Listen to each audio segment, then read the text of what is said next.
नमस्कार दोस्तों, मैं मुकेश कुमार आप सभी दोस्तों को पुनः एक बार दिल से स्वागत करते हैं आपका अपना परिवार आस एजुकेशन परिवार में। कैसे हैं दोस्त? मस्त होंगे, तंदुरुस्त होंगे, बढ़िया सा आपकी पढ़ाई चल रही होगी। कोई बात नहीं, अच्छा खासा आपका जिंदगी चल रहा है, जिंदगी को चलाते रहिएगा, ठीक है। और क्या बोल सकते हैं, क्लास 8 का जो ज्योग्राफी का पार्ट है, आज अध्याय नंबर 5 पढ़ेंगे। 5 पढ़ने के बाद पुनः ये पहले थ्योरी पढ़ेंगे। थ्योरी पढ़ने के बाद आपका जो बढ़िया से जो एनसीईआरटी किताब है उसको लाएंगे और लाइन बाय लाइन खांच कर क्या करेंगे, पढ़ाएंगे, ठीक है। पहला ये अध्याय नंबर क्या कह रहा है इसको देखिएगा। अध्याय 5 कह रहा है मेरे भाई, अध्याय 5 कह रहा है उद्योग। उद्योग क्या होता है, इंडस्ट्रीज क्या होती है। आप जानते हैं कि उद्योग भी कई प्रकार के होते हैं। उद्योग क्या होता है, जब हम खनिजों से, खनिज पदार्थों से अपने योग्य किसी भी चीज को बनाने के लिए हम जिस कंपनी या जिस या तकनीकी दस्ता का हम सहायता लेते हैं उसे उद्योग कहते हैं। उद्योग भी कई प्रकार के होते हैं, जैसे गाड़ी उद्योग, मोबाइल उद्योग, कपड़ा उद्योग, ठीक है, जूट उद्योग, चावल उद्योग, ये सब सारे के सारे क्या हैं, उद्योग है। क्या है, सारे के सारे क्या हैं, उद्योग है। यानी कि सबसे पहले इसकी परिभाषा लिखो। क्या लिखो? परिभाषा लिखो। खनिज या कच्चे माल की, लिखो खनिज या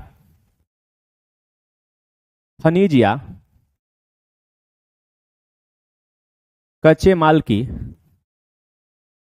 कच्चे माल की निकासी, मैंने निकालना, प्राकृतिक में से निकालना, निकासी, कामा तैयार माल, मैंने जो तैयार हो जाता है। जैसे कि मान लीजिए कि मिट्टी से हमने लोहा निकाला, मिट्टी से लोहा के कुछ कण निकाले, बाद में उसको कंपनी में ले जाके लोहा बना दिए, वही कह रहा है, ठीक है। क्या कह रहा है, माल के उत्पादन एवं सेवाओं के प्रावधान से निर्मित, एवं सेवाओं के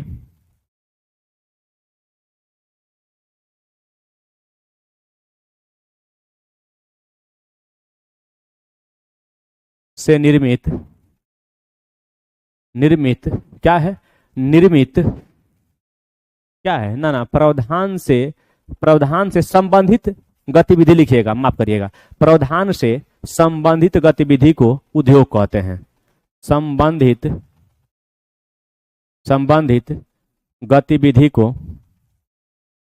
विधि को उद्योग कहते हैं। क्या कहते हैं? उद्योग कहते हैं।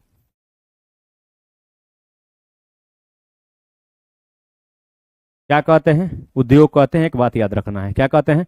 उद्योग कहते हैं, एक बात याद रखना है, ठीक है। तो कहेंगे जी सर, ये हेडिंग रहेगा उद्योग, उद्योग हेडिंग रहेगा आपका, क्या रहेगा, उद्योग हेडिंग रहेगा, एक बात याद रखना है। यानी कह रहा है खनिज या कच्चे माल की निकासी, तैयार माल के उत्पादन एवं सेवाओं के प्रावधान से संबंधित गतिविधि जो होती है उसे उद्योग कहते हैं। जैसे मैं कहता हूं कि सबसे पहले हम मिट्टी उठाए, मिट्टी से सीमेंट बनाए। क्या बनाए? सीमेंट। तो सीमेंट जो बनाने की प्रक्रिया हो तो उद्योग में नहीं आती है। कहेंगे ठीक है। अब उद्योग को एक अलग अलग चीजों में बांटा गया है। उद्योग को जो है अलग अलग चीजों में बांटा गया है। यानी कितने प्रकार के उद्योग हो सकते हैं। तो सबसे पहले उद्योग जो होता है वो हमारे कच्चे माल पर क्या होता है, कच्चे माल के आधार पर उद्योग। अच्छा, कच्चे माल के आधार पर उद्योग क्या होता है? तो कच्चे माल के आधार पर उद्योग वही होता है जो प्राकृतिक में पाया जाता है। कच्चा माल मिट्टी हो गया, कच्चा माल पेड़ पौधे हो गए। क्या हो गया? पेड़ पौधे हो गया। गन्ना भी कच्चा माल हो जाता है, गन्ना भी कच्चा माल हो जाता है जब तक चीनी ना बने, जब तक चीनी ना बने, ठीक है। दूसरा होता है कृषि आधारित, क्या होता है, कृषि आधारित उद्योग। क्या होता है? दूसरा होता है कृषि आधारित उद्योग होता है। लेकिन एक और मैं बता देता हूं कि उद्योग का वर्गीकरण में एक और 2-3 लाइन है, वो लिख लीजिएगा। कच्चे माल के अलावा एक और होता है जिसका नाम है वर्गीकरण के आधार पर। कौन? वर्गीकरण, लिख लीजिएगा। एक है वर्गीकरण के आधार पर, दूसरा है आकार के आधार पर। क्या है दोस्त? दूसरा आकार के आधार पर है। आकार के आधार पर मैंने लघु है कि छोटा है, ये आगे देखने मैं पढ़ाऊंगा, ठीक है। और तीसरा लिखिएगा, तीसरा स्वामित्व के आधार पर, स्वामित्व, स्वामित्व के आधार पर। क्या है? स्वामित्व के आधार पर। यानी कि इस प्रकार के उद्योगों को क्राइटेरिया में बांटा गया है। कोई लघु होता है, कोई बड़ा होता है, आप लोग जानते हैं, कोई कच्चे माल पर आधारित होता है, कोई स्वामित्व पर होता है, कोई निजी होता है, ठीक है। इसी के तर्ज पे मैं थोड़ा सा इसके बारे में डिफाइन कर, कच्चे माल मतलब जो प्राकृतिक में प्राप्त हो, उद्योग जो प्राकृतिक से प्राप्त खनिजों को मिलाकर कोई उद्योग निर्मित किया गया है उसे कहते हैं कच्चे माल के आधार पर उद्योग, ठीक है। अब कह रहे हैं यहाँ पर कृषि आधारित उद्योग। अच्छा, कृषि आधारित उद्योग कौन होते हैं? तो कच्चे माल के रूप में, जैसे कि कृषि में कौन आ जाते हैं, सेम टू सेम यही हो जाएगा, कच्चे माल, कच्चे माल के रूप में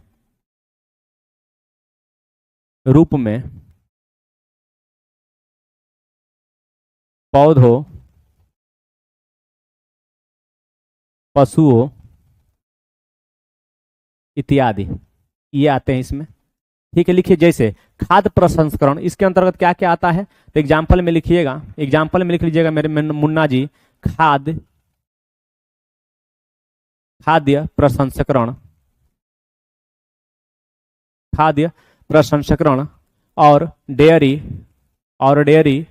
डेयरी मैंने दूध, डेयरी उत्पादन, और उसके बाद मांस, उसके बाद क्या है मांस। यह सब क्या है, कृषि आधारित आता है। जैसे हमने कृषि के अंतर्गत गाय भैंस पाल लिया है, गाय भैंस पाल लिया है, कुछ अनाज पाल लिया है, तो उससे हमको दूध भी मिल सकता है, उससे हमें मांस मछली भी प्राप्त हो सकता है। ठीक है, चलिएगा अगला कड़ी में अगर मैं आप लोगों से बात करूं तो अब है खनिज आधारित उद्योग। क्या करें, खनिज आधारित उद्योग क्या होता है, तो खनिज आधारित उद्योग को हम ये उद्योग कहते हैं कि जो हमारे प्राकृतिक में मौजूद विभिन्न प्रकार के जो खनिज पाए जाते हैं उससे निकाल कर अपने इच्छा के अनुसार किसी भी प्रक्रिया को ढाल लेना या अपने आवश्यकता अनुसार उसे बना लेना, उसे ही क्या कहलाता है, खनिज आधारित उद्योग कहलाता है। जैसे कि अगर मैं कहूं खनिज आधारित उद्योग में कौन होता है, तो यह अयस्कों का उपयोग होता है, जैसे कोयला, लोहा, पेट्रोलियम, ये सब क्या होता है, खनिज आधारित। लिखिएगा कि यह जो होता है अयस्कों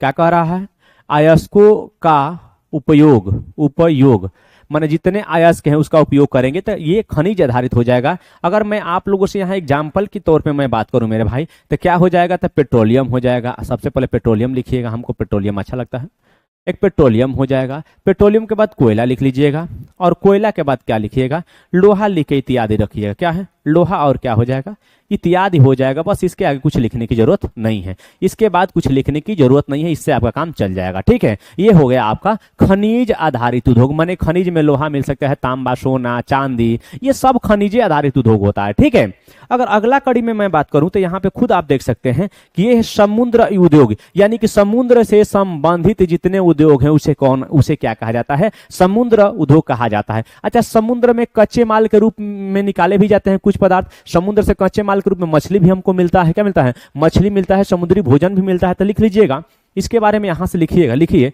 कि समुद्र महासागर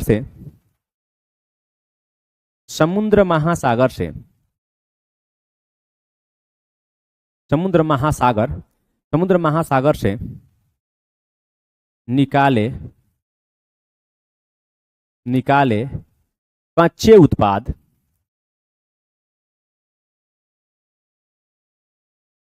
कच्चे उत्पाद जैसे एग्जाम्पल में यहां लिखेगा, जैसे क्या होता है, समुद्री भोजन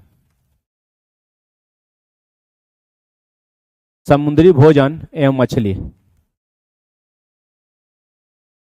समुद्री भोजन एवं मछली। चलो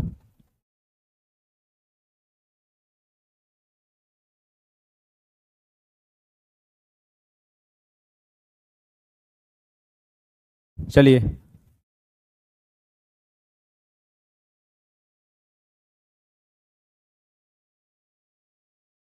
आगे थोड़ा सा देख लेते हैं। हेलो, आवाज ठीक है, चलिएगा। समुद्री उद्योग में ये हो जाता है, मछली उछली आ जाता है, आप लोग भी जानते हैं। ठीक है, आगे थोड़ा सा बढ़ेंगे अगला कड़ी में, तो देखिएगा आगे क्या है, कर आकार के आधार पर उद्योग में और क्या हो जाते हैं, एक लघु उद्योग हो जाता है, क्या हो जाते हैं, बड़े उद्योग हो जाता है। अच्छा, इससे पहले एक और उद्योग छूट गया, थोड़ा उसको भी हम लिखवा देते हैं ताकि आपको इसी में लिख देते हैं। यहाँ पे हेडिंग डालिए वन आधारित उद्योग, क्या लिखेंगे, वन, हेडिंग डाल लीजिएगा वन आधारित उद्योग, क्योंकि ये भी जानना जरूरी होता है। वन आधारित उद्योग में क्या क्या है लिख लीजिए, मैं लिखवा देता हूं। लिखिए वन पर आधारित उद्योग, वन पर आधारित उद्योग कौन कौन होते हैं, जैसे एग्जाम्पल में कागज, फार्मास्यूटिकल्स, फर्नीचर, ईटीसी।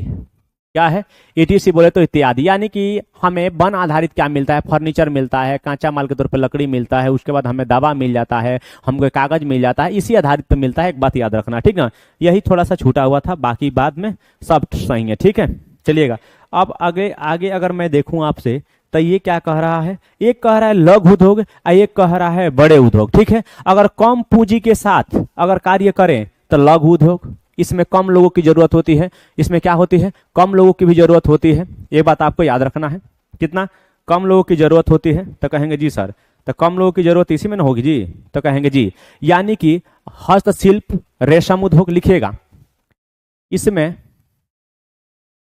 कम पूंजी की आवश्यकता होती है, कम पूंजी की आवश्यकता होती है।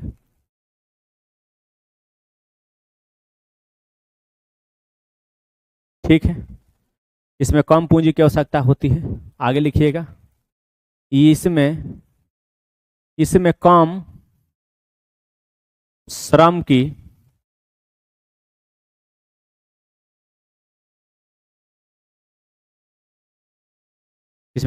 की जरूरत होती है। जैसे एग्जाम्पल में लिखिएगा हस्तशिल्प माने हाथ से काम करने वाला, हस्तशिल्प के बाद रेशम, रेशम लघु उद्योग माने रेशम काटना, सूत काटना, सब इसी के अंतर्गत आता है। ईटीसी लिखिएगा, इत्यादि लिख लेंगे, काम आपका चल जाएगा। इससे ज्यादा आपको क्या चाहिए, इससे ज्यादा और कुछ जानने की जरूरत आपको नहीं है, क्योंकि देखिए सिंपल सी बात है, एनसीईआरटी में सब थोड़े पूछता है, ये सब बहुत कुछ चीजें हैं जो मेंस लिखने के काम में आता है। क्या आता है, मेंस लिखने काम में आता है। तो क्या आप मेंस लिखने के लिए आए हैं क्या, यहाँ पे मेंस लिखना होगा तो लिखिएगा, लेकिन वर्तमान में जो है वो देखिए बड़े उद्योग लिखिएगा। बड़े उद्योग में क्या लिखिएगा, इसमें बड़े पूंजी की जरूरत होती है।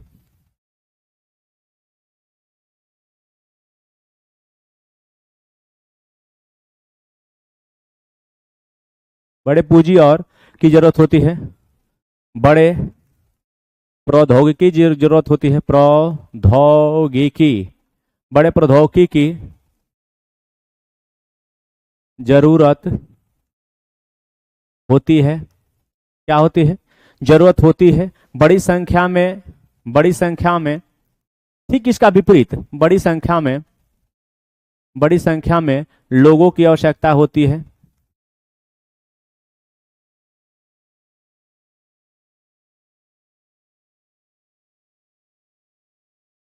बड़ी संख्या में लोग क्या होती है, आवश्यकता होती है। एग्जाम्पल में लिख लीजिएगा, ऑटोमोबाइल देखते ही आप लोग, ऑटोमोबाइल्स का नाम आप लोग सुने होंगे। इसमें जितने कंपनी वाले बहुत होते हैं भाई, बहुत सारे लोग होते हैं।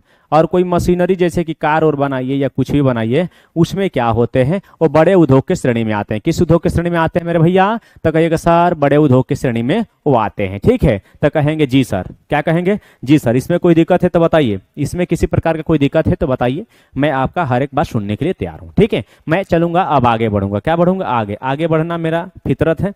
अब कह रहा है कि सार्वजनिक या राज्य के स्वामित्व में, यानी कि सार्वजनिक और राज्य के स्वामित्व क्या होता है, मैंने कह रहा है कि स्वामित्व के आधार पर। अच्छा, स्वामित्व के आधार पर क्या आ जाएगा, अभी मैं लिखवाया हूं लास्ट में स्वामित्व के आधार पर चौथा नंबर तक क्या आ जाएगा, स्वामित्व के आधार पर। अच्छा, अगर मैं आपसे कहूं कि स्वामित्व के आधार पर क्या आ जाएंगे, तो आप कहेंगे सर स्वामित्व के आधार पर यही आ सकता है कि या तो एक हो जाता है सार्वजनिक या राज्य के स्वामित्व के अंतर्गत, या निजी क्षेत्र। तो ये सार्वजनिक का मतलब होता है इसके अंतर्गत सभी लोगों का हिस्सेदारी होता है, सरकार के साथ साथ अन्य लोगों को भी क्या होती है, हिस्सेदारी होती है। तो लिखिएगा स्वामित्व के आधार पर, सबसे पहले जो लिखना है लिखिए कि सार्वजनिक या राज्य के स्वामित्व में सरकार के सहयोग में, लिखिएगा इसमें सरकार का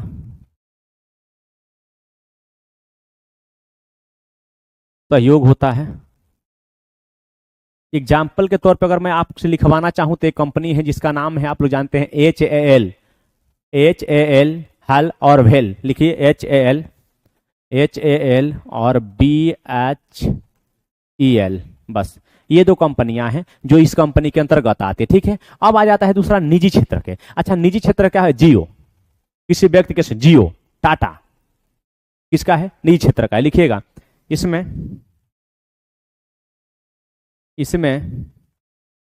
किसी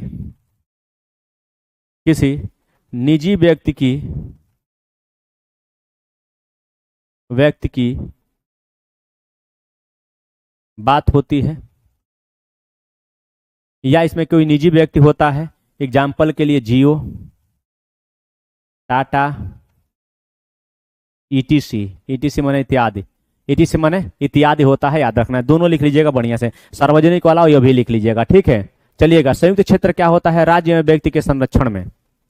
चलिए अब अगला है टॉपिक, संयुक्त क्षेत्र क्या होता है? संयुक्त क्षेत्र एक ऐसा क्षेत्र होता है जिसमें राज्य और किसी और व्यक्ति के मिलन से कोई कार्य होता है, उसे संयुक्त क्षेत्र कहते हैं। यानी कि सरकार और निजी क्षेत्र जब आपस में मिल जाती है तो इसको क्या कहते हैं? संयुक्त क्षेत्र कहते हैं। तो लिखिएगा राज्य एवं व्यक्ति, क्या लिखेंगे? राज्य एवं व्यक्ति के संरक्षण में। लिखिएगा ये राज्य एवं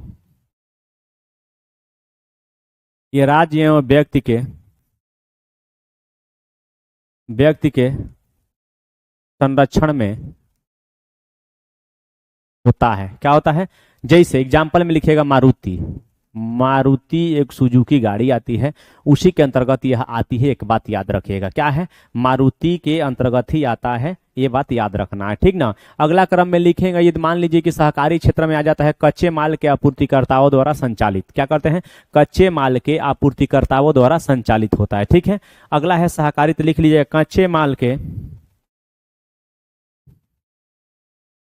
कच्चे माल के आपूर्तिकर्ता। क्या कहते हैं? कच्चे माल के आपूर्तिकर्ताओं द्वारा संचालित। कच्चे माल के आपूर्तिकर्ताओं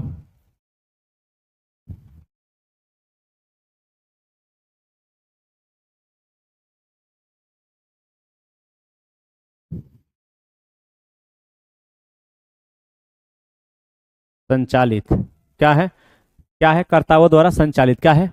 कर्ताओं द्वारा संचालित है। एक बात याद रखना है, ठीक ना। तो कहेंगे जी सर हमको याद आ रहा है। हमको क्या कर रहा है? याद आ रहा है। एक बात याद रखना, ठीक ना। अगला क्रम में हम देखेंगे कि अगला क्रम में हेडिंग क्या बना है जो आपके लिए लाभदायक है।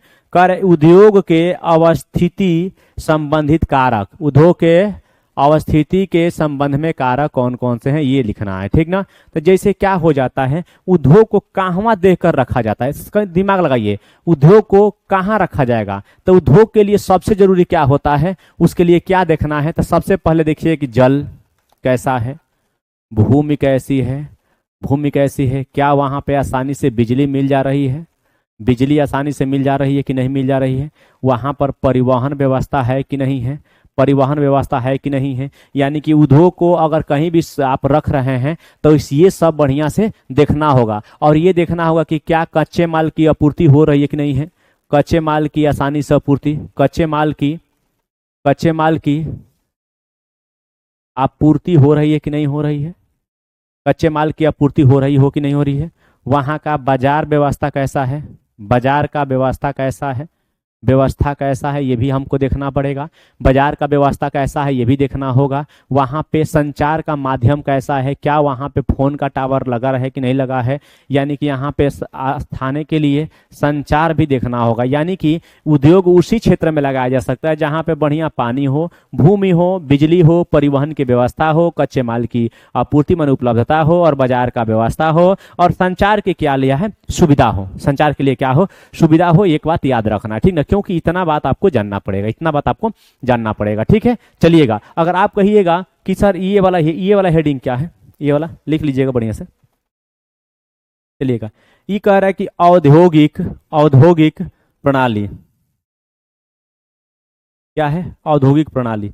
एक बात बताइए, ये औद्योगिक प्रणाली क्या है? औद्योगिक प्रणाली क्या है? तो औद्योगिक प्रणाली में एक इनपुट होता है, एक प्रोसेस होता है, एक आउटपुट। अच्छा, इनपुट में क्या डाला जाएगा? कांचा माल। हम इनपुट में क्या डालते हैं? गन्ना डालते हैं, कांचा माल, ठीक है। प्रोसेस क्या होता है? चीनी बनाता है। आउटपुट क्या होता है? चीनी बन के मिल जाता है, उसे आउटपुट कहते हैं, ठीक है। यानी कि सबसे पहले अगर मैं आप लोगों से बात कहूं तो औद्योगिक में क्या लिख सकते हैं, तो सबसे पहले इसको 3 भागों में बांटिए। कितने भाग में? 3 भागों में बांटिए। कौन? इनपुट, इसको 3 भागों में बांटिए। पहले सबसे पहले लिखिए इनपुट प्रोसेसिंग, ठीक। यहां लिखिए आउटपुट। क्या लिखेंगे? आउटपुट, ठीक है। अच्छा, इसमें अगर मैं लिखना चाहूं तो लिखूंगा, इसके अंतर्गत कच्चे माल आते हैं। इसमें कच्चे माल आते हैं। क्या आते हैं? कच्चे माल आते हैं, ठीक है। इसमें लिखेंगे कच्चे माल का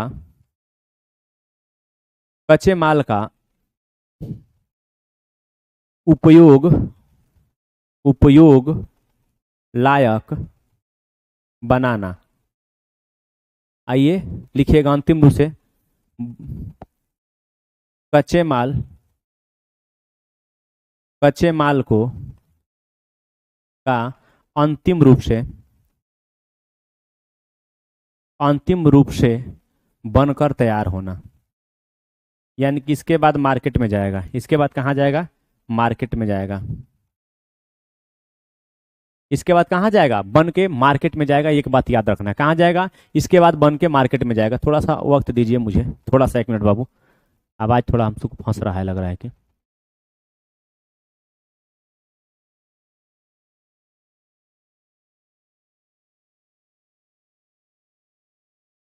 ठीक है, ठीक है, चलिए।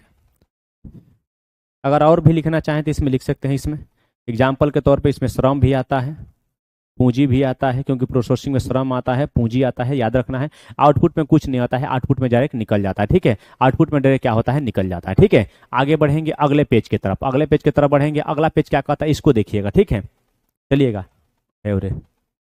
आगे क्या है? कह रहा है कि इनपुट प्रोसेस आउटपुट, ये तो हो गया है ना। चलिएगा, अब कह रहा है कि औद्योगिक क्षेत्र करने वाले कारक। कह रहे कि औद्योगिक जो क्षेत्र है वो करने वाले कारक कौन कौन से हैं, ये बात याद रखना है। क्या रखना है? ये बात याद रखना है। ठीक, क्या करना है? ये बात याद रखना है। हेडिंग क्या हो जाएगा? भारत में। क्या हो जाएगा? भारत में। कौन औद्योगिक है भैया?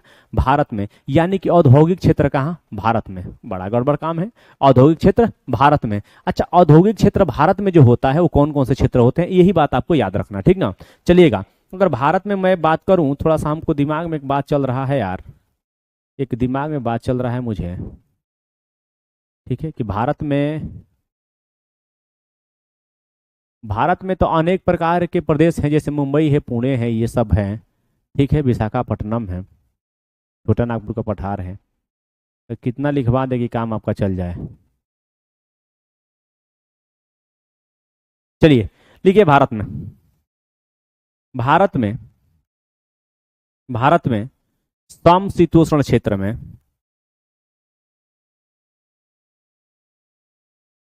समशीतोष्ण क्षेत्र में कोयले की पूर्ति अधिक मात्रा में होती है।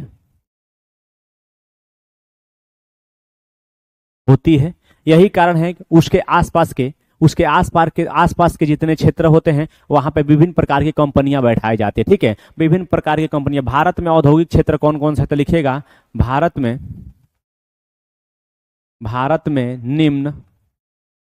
निम्न औद्योगिक क्षेत्र है।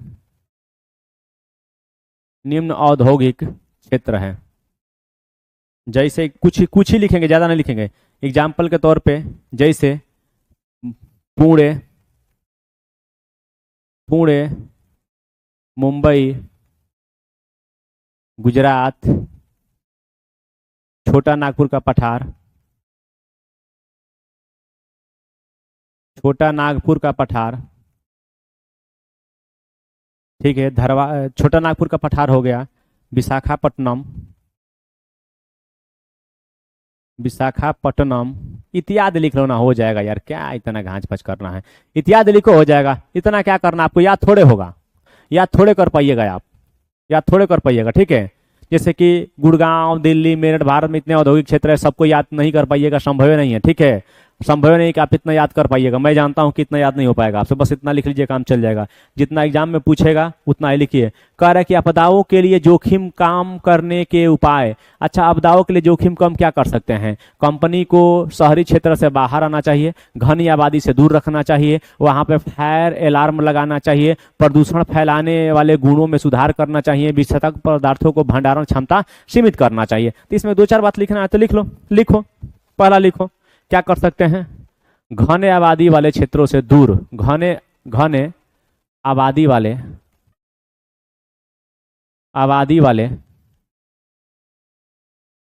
क्षेत्रों से दूर बनाना चाहिए कंपनी, दूर बनाना चाहिए। ठीक है, दूर बनाना चाहिए। ठीक है, दूसरा में लिखिए प्रदूषण फैलाने वाले कारक को ध्यान में रखना चाहिए।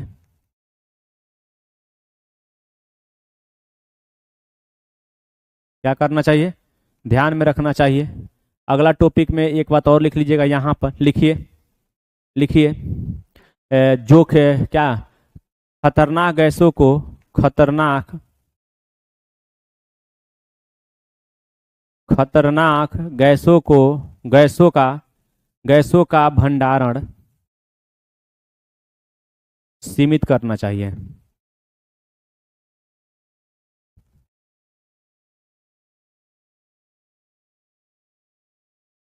खतरनाक गैसों का भंडारण सीमित करना चाहिए।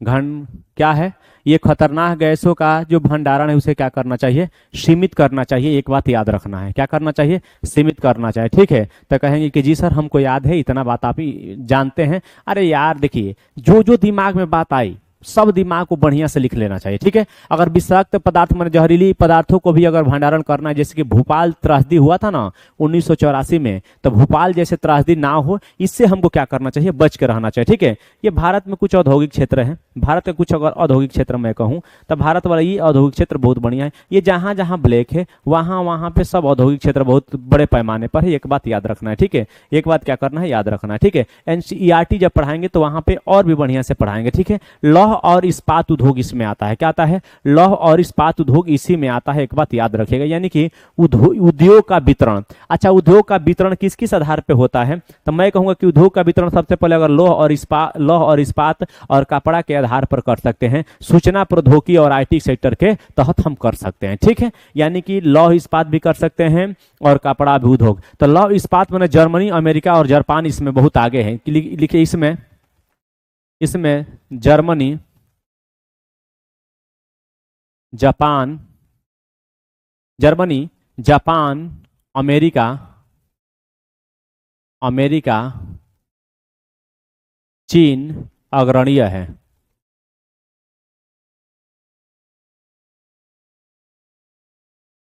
क्या है, अग्रणीय है। एक बात याद रखना है, अगर मैं एग्जाम्पल के तौर पे कुछ नहीं लिखूंगा, रूस भी है। क्या है, यहाँ जर्मनी, जापान, यहाँ रूस भी लिख लीजिएगा, क्योंकि रूस को क्यों पीछे छोड़ रहे हैं, रूस को पीछे क्यों छोड़ रहे हैं, रूस पीछे छोड़ेगा नाराज हो जाएगा। हम नहीं चाहते हैं कि रूस नाराज हो, क्योंकि अपना भाई है। अब कपड़ा उद्योग में कौन सबसे आगे है, तो कपड़ा उद्योग में जानते हैं कि भारत, बांग्लादेश और हांगकांग। लिखिएगा भारत, भारत, बांग्लादेश, भारत के पास बांग्लादेश और हांगकांग, हांगकांग, हांगकांग के बाद अगर लिखेंगे दक्षिण कोरिया, दक्षिण Korea, Japan, Japan and Taiwan लिखिएगा, एंड ताइवान। ताइवान क्या है, अग्रणीय है।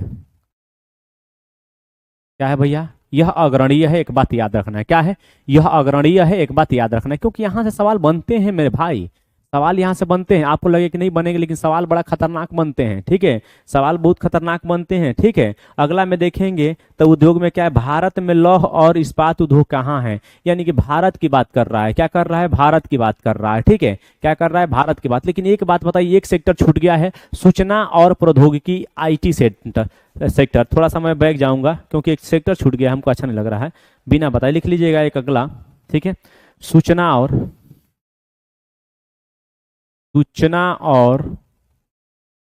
प्रौद्योगिकी, प्रौद्योगिकी सेक्टर। सेक्टर बोले तो आईटी, सेक्टर बोले तो आईटी। लिखिएगा, यूएसए, इंडिया और यूरोप आगे हैं। क्या है, यूएसए, इंडिया और यूरोप, यूरोप क्या है, आगे हैं। क्या है, आगे हैं। क्या है, आगे हैं। ठीक है, आगे हैं। एक बात याद रखना है, क्या है, आगे हैं। ठीक है, और कोई दिक्कत है तो बताइए।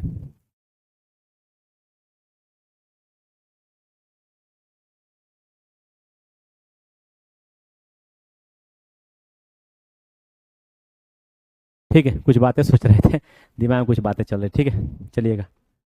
अगला क्या है, अगला है उद्योग वितरण में भारत में लौह और इस्पात उद्योग। अच्छा एक बात बताइए, भारत में अगर लौह और इस्पात उद्योग की मैं बात करूं तो भारत में इस्पात और लौह उद्योग क्या है, तो भारत में आपको बता ही दिए हैं। ठीक है, जैसे कि मैं अगर बात कहूं तो भारत में भिलाई दुर्गापुर, उसके बाद क्या है बर्नपुर, जमशेदपुर, राउरकेला, विशाखापट्टनम इत्यादि। ठीक है, लेकिन लिखिएगा इसके पहले अगर मैं उद्योग की बात करूं, क्या करूं, मैं उद्योग की बात करता हूं, सबसे पहले ये लिखिएगा कि आधुनिक प्रौद्योगिकी प्रणाली की रीढ़ माना जाता है लौह इस्पात का। भारत को छोड़ दीजिए, केवल लौह और इस्पात के बारे में लिखिए। लौह लिखिएगा, यह आधुनिक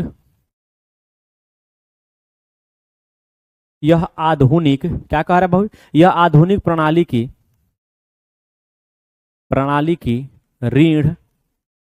रीढ़ माना जाता है।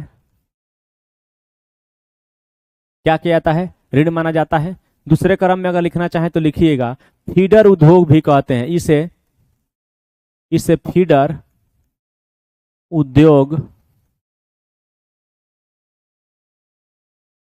भी कहते हैं। देखिए एक मैं बात बताऊं तो यह भारहासी भी हो सकता है, भारहासी भी नहीं हो सकता है। ठीक है, क्योंकि आप जानते हैं इसका खोज हुआ था उत्तर वैदिक काल में। लोहा खोज उत्तर वैदिक काल में हुआ था। एक बात जान लीजिएगा कब हुआ था, उत्तर वैदिक काल में हुआ था। लिखेंगे नहीं क्योंकि इतिहास का पाठ हो जाता है। लिखिएगा एक टन स्टील के लिए औसत माने कितना चाहिए, औसतन 8 टन लिखिएगा, 8 टन कोयला चाहिए। 8 टन कोयला गर्म करेंगे पिघलाएंगे तभी बनेगा। 8 टन कोयला चाहिए। 4 टन लोहा चाहिए। क्या चाहिए, लौह अयस्क चाहिए जिसमें लोहा हो। ठीक है सर। उसके बाद 1 टन चूना पत्थर चाहिए। क्या चाहिए, चूना पत्थर एकदम 100% चाहिए, चूना पत्थर चाहिए। और चूना पत्थर की आवश्यकता होती है, बस आवश्यकता होती है। ठीक है, याद रखिए अगर छोटी मात्रा में कहेंगे तो निकेल है, तांबा है, उसके बाद निकेल है, तांबा है और एल्युमिनियम के अलावा और मिश्र धातु भी बनाया जाता है छोटी मात्रा में सामग्री जैसे। ठीक है, अब हम बात करेंगे भारत के। अब यहां से उठा के लाएंगे भारत। अच्छा एक बात बताइए मेरे भाई, अगर मैं भारत की बात करूं, किसकी, भारत की मैं बात करूं तो यहां से खींच के यहां से अगर मैं यहां से हटा देता हूं एक बार ताकि अच्छा से लिख पाऊं। अगर मैं भारत की बात करूं तो यही तो कर सकता हूं ना कि आधार स्थान। देखिए अच्छा ये उद्योग कहां और स्थापित किए जा सकते हैं, तो याद रखिएगा करीब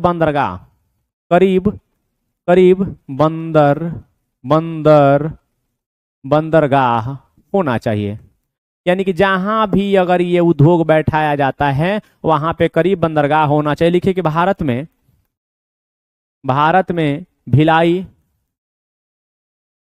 क्या है, भिलाई है। भिलाई के बाद क्या है, दुर्गापुर है। दुर्गा के पुर के बाद बर्नपुर है। बर्नपुर के बाद अगर मैं कहूं तो जमशेदपुर, आप लोग नाम सुने होंगे झारखंड वाला, जमशेदपुर है। जमशेदपुर की अगर मैं बात करूं उसके बाद अगर मैं बात करूं जमशेदपुर के बाद तो राउरकेला के बाद तो अगर मैं कहूं तो विशाखापट्टनम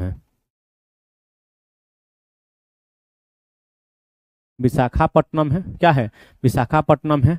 और झेलम में भी है, झेलम और विजयनगर में भी ये विजयनगर कर्नाटक में भी देखने को मिलता है। ईटीसी में यह उद्योग की स्थापना की गई है भारत में। क्या है, भारत में ईटीसी उद्योग की स्थापना की गई। बस इससे ज्यादा आपसे नहीं पूछेगा। ठीक है, इससे ज्यादा आपसे नहीं पूछेगा मेरे भाई। स्क्रीनशॉट लीजिए, मैं आगे बढ़ता हूँ। ठीक है, चलिएगा आगे मैं बढ़ जाता हूँ। थोड़ा सा ये देख लीजिएगा, ये आ जाता है अब जमशेदपुर। कौन आता है, जमशेदपुर। एक बात बताइए जमशेदपुर के बारे में अगर मैं आप लोगों से बात करूं तो सिर्फ इतना ही कर सकता हूं जमशेदपुर के बारे में कि जमशेदपुर जो झारखंड है, जो स्वर्ण रेखा नदी है, उसके बगल में ही इसकी स्थापना किया गया था 1907 में। कब किया गया था, 1907 में। कब किया गया था दोस्त, 1907 में जमशेदपुर में। तो कहेंगे जी सर कोई दिक्कत ना है, कोई दिक्कत ना है। अरे भाई ठीक है, मैंने जमशेदपुर मैंने टिस्को की बात कर रहा है। किसकी बात कर रहा है, टिस्को की बात कर रहा है। तो लिखिएगा जमशेदपुर टिस्को लिखिएगा। इसकी स्थापना 1907 लिख लीजिए। टिस्को मैंने Tata iron and steel company, TISCO TI, एक नाम क्या है TISCO, टिस्को क्या हो जाएगा, टिस्को हो जाएगा, TISCO, TISCO, Tata iron and steel company इसको हिंदी में कहा जाता है। ठीक है, चलिएगा। एकमात्र स्वतंत्रता पूर्व इस्पात निर्माता कंपनी है, लिखिएगा। यह स्थापना, स्थापना लिखिए 1907, 1907। स्थान लिखिए झारखंड, झारखंड लिखिएगा। स्वतंत्रता से, स्वतंत्रता से पूर्व इसकी, इसकी स्थापना की गई है। स्वतंत्रता से पूर्व इसकी क्या की गई है? स्थापना की गई है। एक बात याद रखना, स्वतंत्रता से पूर्व क्या की गई है? इसकी स्थापना की गई। ठीक है, ठीक है। इसका पहले नाम था साक्षी। पहले क्या नाम था? साक्षी। लिख लीजिएगा, इसका पहले नाम साक्षी था। लिखिएगा, पहले नाम, पहले नाम साक्षी था। बाद में इसका नाम बदल के क्या रखा गया है? बाद में इसका नाम बदल के रखेगा टिस्को। ठीक है, चलिएगा। कोलकाता के निकट नहीं है, ये लौ अयस्क, ये कालामाती स्टेशन के निकट है। अगर लिखना चाहें तो लिखिएगा कालामती स्टेशन के निकट है। क्या है? कालामती रेलवे स्टेशन, स्टेशन के निकट है, झारखंड में है, स्वर्णरेखा नदी के किनारे हैं। ये है टाटा इस्पात कार्य, ये देख लीजिए, इसका नाम पहले साक्षी था, देख लीजिएगा। ये है भैया टाटा नगर रेलवे स्टेशन, यानी टाटा नगर रेलवे स्टेशन। इससे ज्यादा आपसे कुछ नहीं पूछने वाला है। ठीक है, इससे ज्यादा आपसे कुछ नहीं पूछने वाला है, जो पूछेगा हम देख लेंगे। पीटर्सबर्ग जानते हैं? यह पीटर्सबर्ग कहाँ है? तो पीटर्सबर्ग वो एक खनिज जो पदार्थ होते हैं उसके स्थान को पीटर्सबर्ग कहा जाता है। फिर आपके दिमाग में सर क्या ये सच बात है कि पीटर्सबर्ग है? हाँ, लेकिन यह अमेरिका का प्रमुख औद्योगिक क्षेत्र है। क्या है? अमेरिका का प्रमुख औद्योगिक क्षेत्र है, इसीलिए जमशेदपुर को भारत का पीटर्सबर्ग भी कहा जाता है। ठीक है, एक बात याद रखना, यहां से लिखना चालू करिएगा जो मैं लिखूंगा। ठीक है, मैं लिखूंगा, लिखिए कि अमेरिका का प्रमुख उत्पादन केंद्र है। लिखिएगा, अमेरिका का, अमेरिका का यह प्रमुख उत्पादक क्या है भैया? केंद्र है। ठीक है, यह सबसे सस्ता वहां पे जलमार्ग के द्वारा, माने जलमार्ग के किनारे ये बसा हुआ है, जो कि जो भी सामान आता है आसानी पूर्वक एक स्थान से दूसरे स्थान तक चला जाता है। अगर लिखना चाहें तो लिखिएगा, क्या लिखना चाहे लिखिए, सबसे सस्ता, सस्ता परिवहन, परिवहन, परिवहन मार्गों में से, मार्गों में से एक ग्रेट लैक्स जलमार्ग से, ग्रेट लैक्स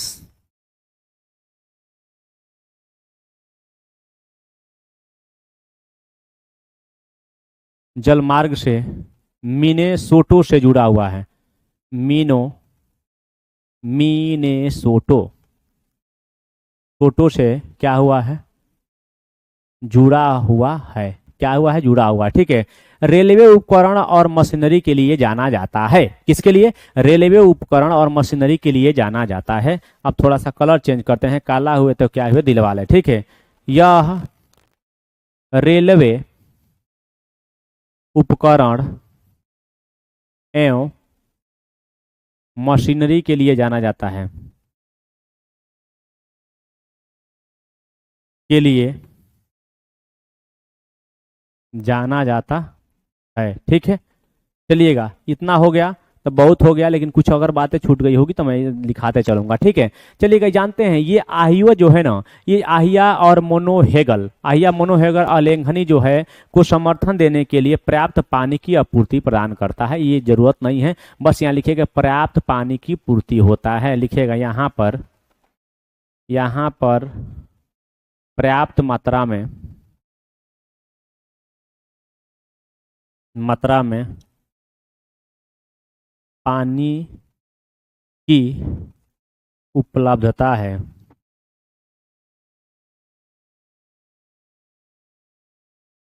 ठीक है, आगे बढ़ जाते हैं, आगे बढ़ जाते हैं, आगे देखिएगा। ठीक है, चलिएगा। अगला में क्या है भैया? अब कह रहा है कि सूती उद्योग। देखो सूती उद्योग की एक अपनी कहानी है। सबसे पहले सूती उद्योग की स्थापना किया गया था 1818 में कलकत्ता में, लेकिन वो सूती मिल बंद हो गई। बंद होने के बाद 1854 में फिर से खोला गया। कहाँ खोला गया? तो वो खोला गया था बंबई में। तो कहेगा कि अस्थाई, अस्थाई तो कहिएगा कि कलकत्ता, अस्थाई तो कहिएगा बंबई। कब? तो कहिएगा 1854 में। कब किया गया भाई? 1854 में। सूती उद्योग भारत का बहुत बड़ा उद्योग है। भारत बहुत बड़ा उद्योग है। यह कच्चे माल पे क्या होता है? आधारित होता है। कच्चे माल पे क्या है? आधारित होता है। ठीक है, इसके बारे में लिख लीजिएगा, डायरेक्ट लिखिएगा। रुक ना रे भाई, लिखे तो लिखिए। क्या लिखेंगे सर? लिखिए कपड़ा उद्योग को, कपड़ा उद्योग को कच्चे माल के आधार पर, कच्चे माल के आधार पर विभाजित किया गया है। विभाजित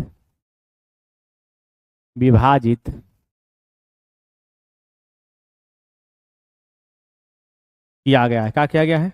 कच्चे माल के आधार पे क्या किया गया है? विभाजित किया गया है। जैसे कि रेशम से भी वस्त्र बनाए जाते हैं, आप नायलॉन से बनाए जाते हैं, पॉलिस्टर से बनाए जाते हैं, उसी के आधार पे बंटवारा किया गया। ठीक है, आगे लिख लीजिएगा। आगे क्या लिखेंगे कि रेशे वस्त्र उद्योग का कच्चा माल है। रेशे वस्त्र उद्योग जरूर लिखेगा। वस्त्र उद्योग का कच्चा माल है। मैंने कहने का मतलब है कि रेशा जो है कच्चा माल से कपड़ा बनाया जाता है। ठीक है, कच्चा माल है। क्या है? कच्चा माल है। ठीक है, रेशे दो प्रकार के होते हैं, प्राकृतिक और मानव निर्मित। लिख लीजिएगा, रेशे दो प्रकार के होते हैं। पहला लिखिएगा, पहला में लिखिएगा प्राकृतिक, जो शहतूत के पेड़ पे होते हैं, और दूसरा लिखिएगा मानव निर्मित। मानव निर्मित माने नायलॉन, पॉलिस्टर। मानव निर्मित क्या है भैया? मानव निर्मित है। एक बात यह क्या है भैया? मानव निर्मित है। ठीक है, देखिए जैसे कपास होता है, सन होता है, जूट होता है, पटसन होता है, ये सब प्राकृतिक रेशे हैं। क्या है? प्राकृतिक रेशे हैं। लेकिन अगर मैं कहूँ कि नायलॉन है, पॉलिस्टर है, ये कौन से रेशे हैं? तो ये कहते हैं कि सर ये रेशे जो होते हैं, यह रेशे हमारे खतरनाक वाले रेशे होते हैं, जो कि ये किसी तरीके से कृत्रिम नहीं, प्राकृतिक नहीं होते हैं, कृत्रिम होते हैं, जो कि मानव द्वारा निर्मित होता है। ठीक है, चलिएगा, लिखिएगा कपास, ऊन, रेशम, जूट के बाद लिखिएगा सन प्राकृतिक तंतु है, माने प्राकृतिक से मिलता है, प्राकृतिक तंतु है। जबकि वही नायलॉन वाला, जबकि nylon, polyester, nylon, polyester, acrylic, चार गो ऑप्शन में आता है। एक्रिलिक होता है।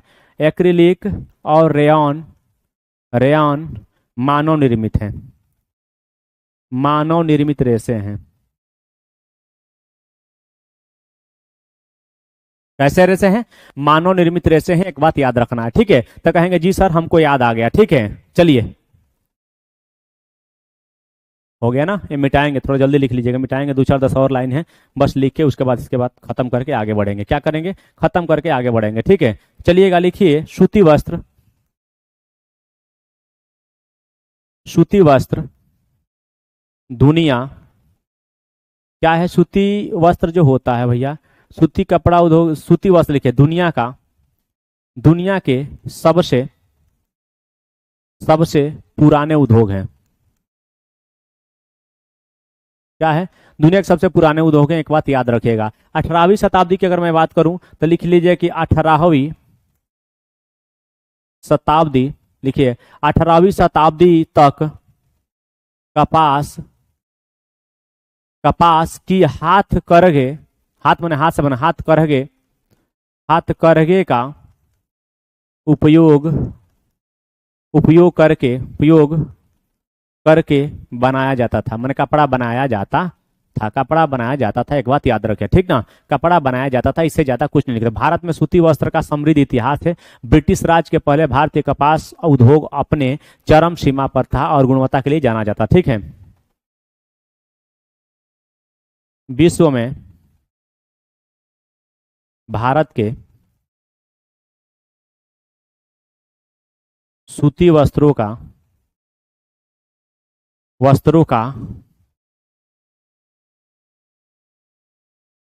विश्व में भारत के सूती वस्त्रों का पुराना इतिहास रहा है। बस बात खत्म करी, इससे ज्यादा नहीं। बस बात अब खत्म करी, इससे ज्यादा नहीं हो सकता, ठीक है। ये इससे ज्यादा आपसे पूछेगा भी नहीं, इससे ज्यादा आपसे नहीं पूछेगा, ठीक ना, इससे ज्यादा किसी तरीके से आपसे नहीं पूछेगा, ठीक है। अगर पूछता है तो हमको विश्व प्रमुख सूती वस्त्र में आता है, ये हो जाता है, ठीक है। चलिए और क्या लिख सकते हैं इसके बारे में, और कुछ है आगे, कुछ लिखें आगे, कुछ हेडिंग है। अहमदाबाद कपास उद्योग, अहमदाबाद कपास उद्योग नहीं, थोड़ा बैक जाके और कुछ लिखेंगे, और कुछ क्या लिखेंगे, लिखिएगा। भारत में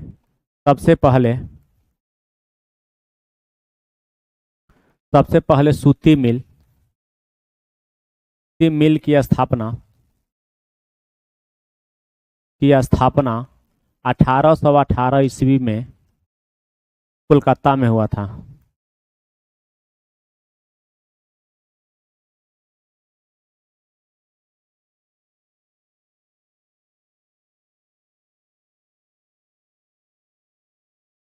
क्या हुआ था, कलकत्ता में हुआ था, एक बात याद रखिएगा, कहाँ हुआ था, कलकत्ता में हुआ था, ठीक है। कलकत्ता के पास एक फोर्ट ग्लस्टर में फोर्ट ग्लस्टर उसका नाम है, क्या है, कलकत्ता में कोस्ट में लिखिएगा फोर्ट ग्लस्टर, यह स्थान का नाम है, क्या है, यह स्थान का नाम है। लेकिन ये एक और बात लिख लीजिएगा, लेकिन लिखिएगा, लेकिन हुआ था, लेकिन लेकिन यह बंद हो गई। क्या हो गई, बंद हो गई। आगे लिखिएगा,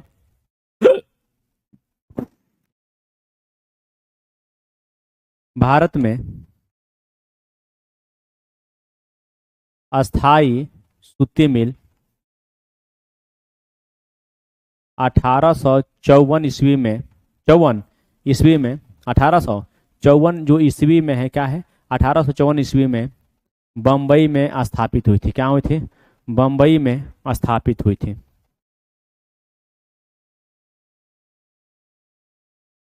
जल्दी से लिखिए, कहाँ हुई थी, बम्बई में स्थापित हुई, ठीक है।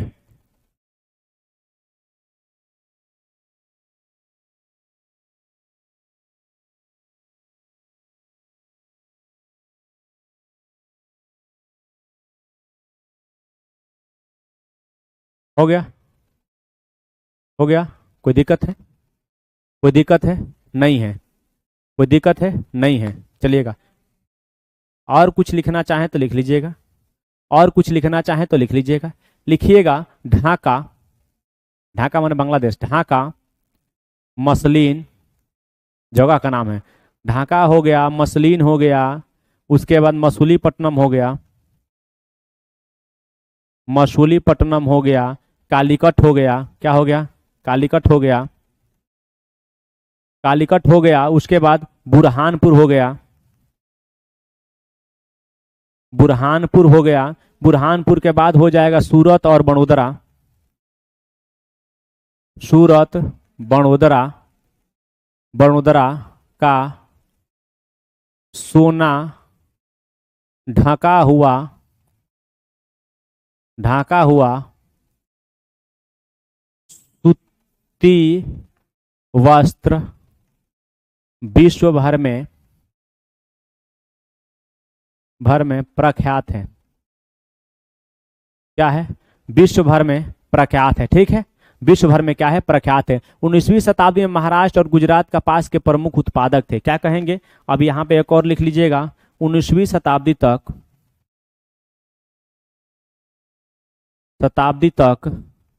महाराष्ट्र और गुजरात, महाराष्ट्र प्लस गुजरात कपास उद्योग में अग्रणीय थे, लेकिन थे, लेकिन 20वीं शताब्दी में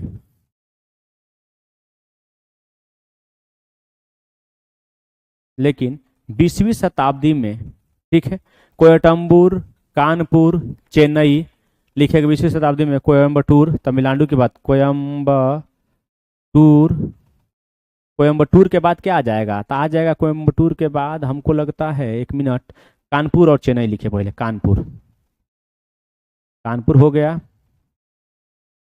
चेन्नई हो गया, अहमदाबाद, अहमदाबाद गुजरात की बात कर रहा है, मुंबई हो गया, कलकत्ता हो गया, मुंबई हो गया,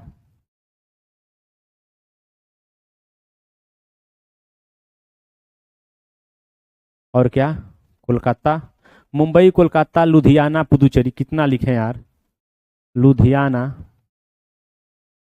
और पुदुचेरी इत्यादि हैं। क्या है? इत्यादि। इसके ज़्यादा मत लिखो, भाड़ में जादूनीदारी, इसके आगे मत लिखो, ठीक है, बहुत लिख लिए तुम लोग। चलिए, बहुत लिख लिए, आगे देखिए, आगे देखिए। अब कह रहा है कि अहमदाबाद कपास उद्योग। अच्छा, अहमदाबाद कपास उद्योग के बारे में क्या करना? अहमदाबाद जानते हैं साबरमती नदी के किनारे, इसे भारत का सिराज कहा जाता है। मैंने भारत का सिराज का मतलब भारत में पूर्व का बोस्टन कहा जाता है, ठीक है। चलिए, यह भारत का, सॉरी माफ करिए, भारत का मैनचेस्टर कहा जाता है। लिखिएगा, यह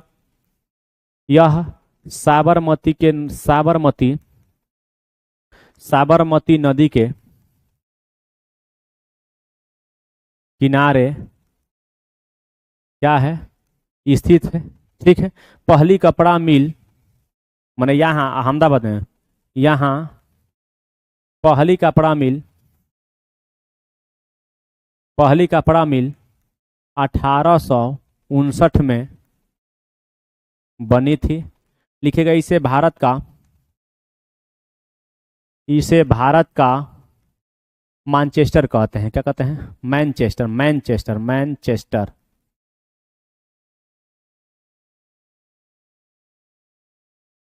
कहते हैं, ठीक है, कहते हैं। एक बात खत्म हो गया। अब थोड़ा सा जापान के बारे में क्या देखेंगे? जापान के बारे में देखेंगे। जापान का वो जो ओसाका शहर है, वो भी जापान का ओसाका शहर वो कपड़ा उद्योग के लिए जाना जाता है। डायरेक्ट लिखिएगा, जापान का मैनचेस्टर कहते हैं इसे, जापान का मैनचेस्टर कहते हैं, ठीक है, जापान का मैनचेस्टर कहते हैं। लिखिएगा, भूमि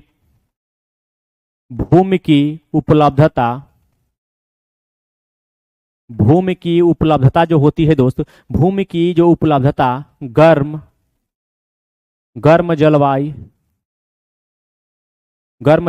उसके बाद क्या लिखेंगे? तो लिखिएगा, योडो नदी का पानी, योडो वहां पे एक नदी है, योडो नदी का पानी जो होता है, योडो नदी का पानी, और सस्ते श्रम और सस्ते मजदूर की यहाँ पे जरूरत होती है। सस्ते और कुशल क्या मिल जाते हैं? यहाँ पे मजदूर मिल जाते हैं, ठीक है। लिखिएगा, क्या लिखे हैं? योडो नदी का पानी, कुशल श्रम मन मजदूर, कुशल श्रम और बंदरगाह, माने यहाँ पे बहुत बढ़िया बंदरगाह है, और बंदरगाह सुविधा जो होती है, सुविधा ने ओसाका सूती वस्त्र उद्योग के पक्ष में काम किया है। यानी कि सुविधा ने ओसाका सूती वस्त्र उद्योग में कार्य किया है, मैंने सुविधा के रूप में ये कार्य किया है। एक बात, सुविधा के रूप में काम किया है, यही किया है, ठीक ना। याद रखना है, जो ओसाका है, मिस्र है, भारत, चीन और संयुक्त राज्य अमेरिका ने अपने कपास का आयात करते हैं, ठीक है। ओसाका कहाँ से लेता है? तो यह लेता है मिस्र से, भारत से, चीन से। क्या लेता है? मिस्र से, भारत से, चीन से ये लेता है, ठीक ना। ओसाका जो होता है मिस्र से, भारत से, चीन से लेता है, ठीक है। चलिए आगे बढ़ते हैं, अगला लाइन में क्या है ये देख लेते हैं, ठीक है। चलिएगा, सूचना और प्रौद्योगिकी मैंने आईटी सेक्टर की बात करता है। क्या करता है? सूचना और प्रौद्योगिकी, आईटी सेक्टर। तो देखिए, आईटी सेक्टर जो होता है ना, यह डेटा और सूचनाओं का भंडारण और प्रसंस्करण से संबंधित है, ठीक है। जैसे सिलिकॉन वैली बेंगलुरु को कहा जाता है। क्या कहता है? सिलिकॉन वैली बेंगलुरु कहा जाता है। लिखिएगा कि यह उद्योग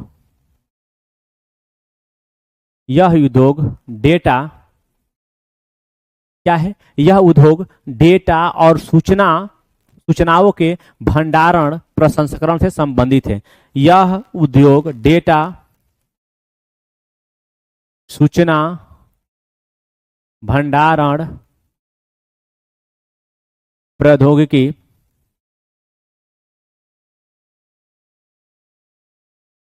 से संबंधित है। सिंपल बात, ये जानते हैं क्या कह रहा है? ये कह रहा है कि इसमें आंकड़े को एकत्रित किया जाता है, इसमें डाटा को एक जगह से दूसरे जगह भेजा जाता है, डाटा को एक जगह से दूसरे जगह भेजा जाता है। ठीक है, जैसे कि अगर मैं कहूं कि सिलिकॉन वैली किसे कहा जाता है भारत में? Silicon valley. तो इसी में जैसे लिखिएगा सिलिकॉन वैली,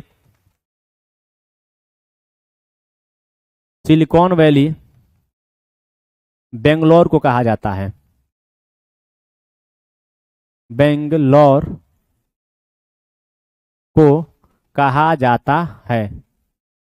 यानी कि सिलिकॉन वैली बेंगलोर को कहा जाता है, समझ रहे हैं? यानी कि भारत का अगर कोई कहे आपसे कि इलेक्ट्रॉनिक्स राजधानी कौन है, तो भारत का अगर इलेक्ट्रॉनिक्स राजधानी अगर कोई भी आपसे कहेगा तो उसको क्या कहते हैं? तो उसको हम लोग अपने भाषा में ये कहते हैं बेंगलोर को। क्या कहते हैं? बेंगलोर को। ठीक ना, बेंगलोर को। ठीक है। बेहतर सड़क एवं परिवहन सुविधा, फर्मों के क्लस्टर और सरकारी सब्सिडी जगह उपयुक्त होती है। सिंपल बात है, ये जहां भी होगा वहां पर बेहतर क्या होगी? परिवहन या व्यवस्था होगी, फार्मास्यूटिकल कंपनी होगी। ठीक है। बेंगलोर के फायदे क्या क्या हैं? कुशल और अनुभवी कार्यबल मिल जाता है, स्वच्छता और सुखद वातावरण है। ठीक है, सुखदा और स्वच्छ वातावरण है। मैं बोल देता हूं, ठीक है, बेंगलोर के फायदे क्या क्या हैं? तो बेंगलोर के फायदे यही हैं कि कुशल और क्या है? अनुभवी कार्यबल, माने कुशल और अनुभवी कार्यबल वाले लोग मिल जाते हैं। स्वच्छ और क्या मिल जाते हैं? सुखद वातावरण है। बड़ी संख्या में IT कॉलेज है। यहाँ पे परिवहन सुविधा लिखिएगा, कुशल श्रम मिल जाना, कुशल श्रम का मिलना,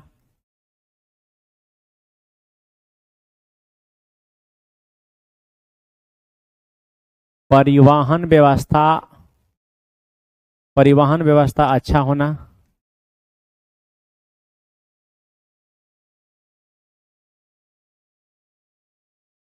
परिवहन व्यवस्था अच्छा होना। ठीक है। IT कॉलेज, IT कॉलेजों का अधिक मात्रा में होना,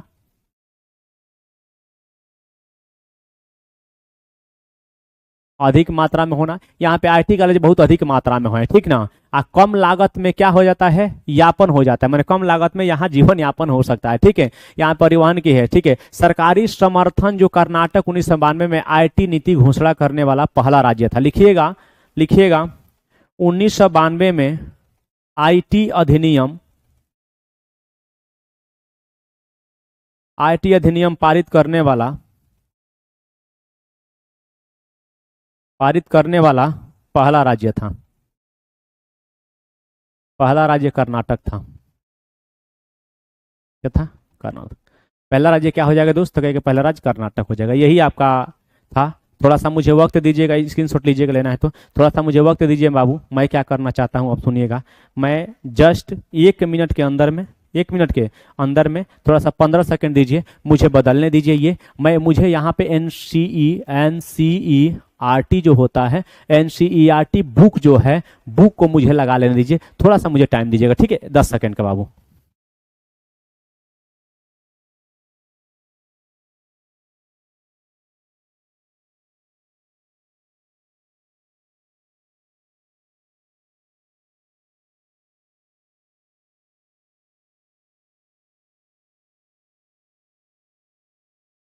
देखिए, पूरा हम आपका थ्योरी लिखवा चुके हैं अध्याय नंबर 5 का, उद्योग का।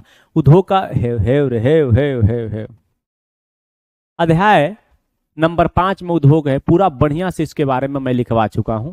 अब इसके बारे में आपको NCERT जो किताब क्या कहती है, बुक क्या कहती है, वो हूबहू वन लाइनर के तौर पे, मतलब एक एक लाइन में खांच खांच के पढ़ाऊंगा, ताकि आपके दिमाग में ये बात रहे कि नहीं, हमने NCERT पढ़ा है। मैं कितना भी लिखवा दिया हूं ना इसका मोस्ट इंपोर्टेंट पार्ट, लेकिन फिर भी आपको लगेगा कि नहीं नहीं नहीं नहीं, सर लगता है कि अपने मन से लिखा है। लेकिन जब किताब आप पढ़ लीजिएगा ना, तो मैं वादा करता हूं कि आपके अंदर एक अलग से भरोसे की भावना आ जाएगी। किसकी भावना आ जाएगी? भरोसे की भावना आ जाएगी। चलिए, किताब को एकदम खांच खांच के पढ़ाते हैं। ठीक है, चलिएगा। उद्योग के बारे में तो मैं बता ही चुका हूं, कितना बार उद्योग के बारे में बताऊं? ठीक है, चलिएगा। देखिए, कहते क्या आप कभी यह विचार किए हैं, क्या किए हैं भाई, कि लिखने की अभ्यास पुस्तिका अच्छा,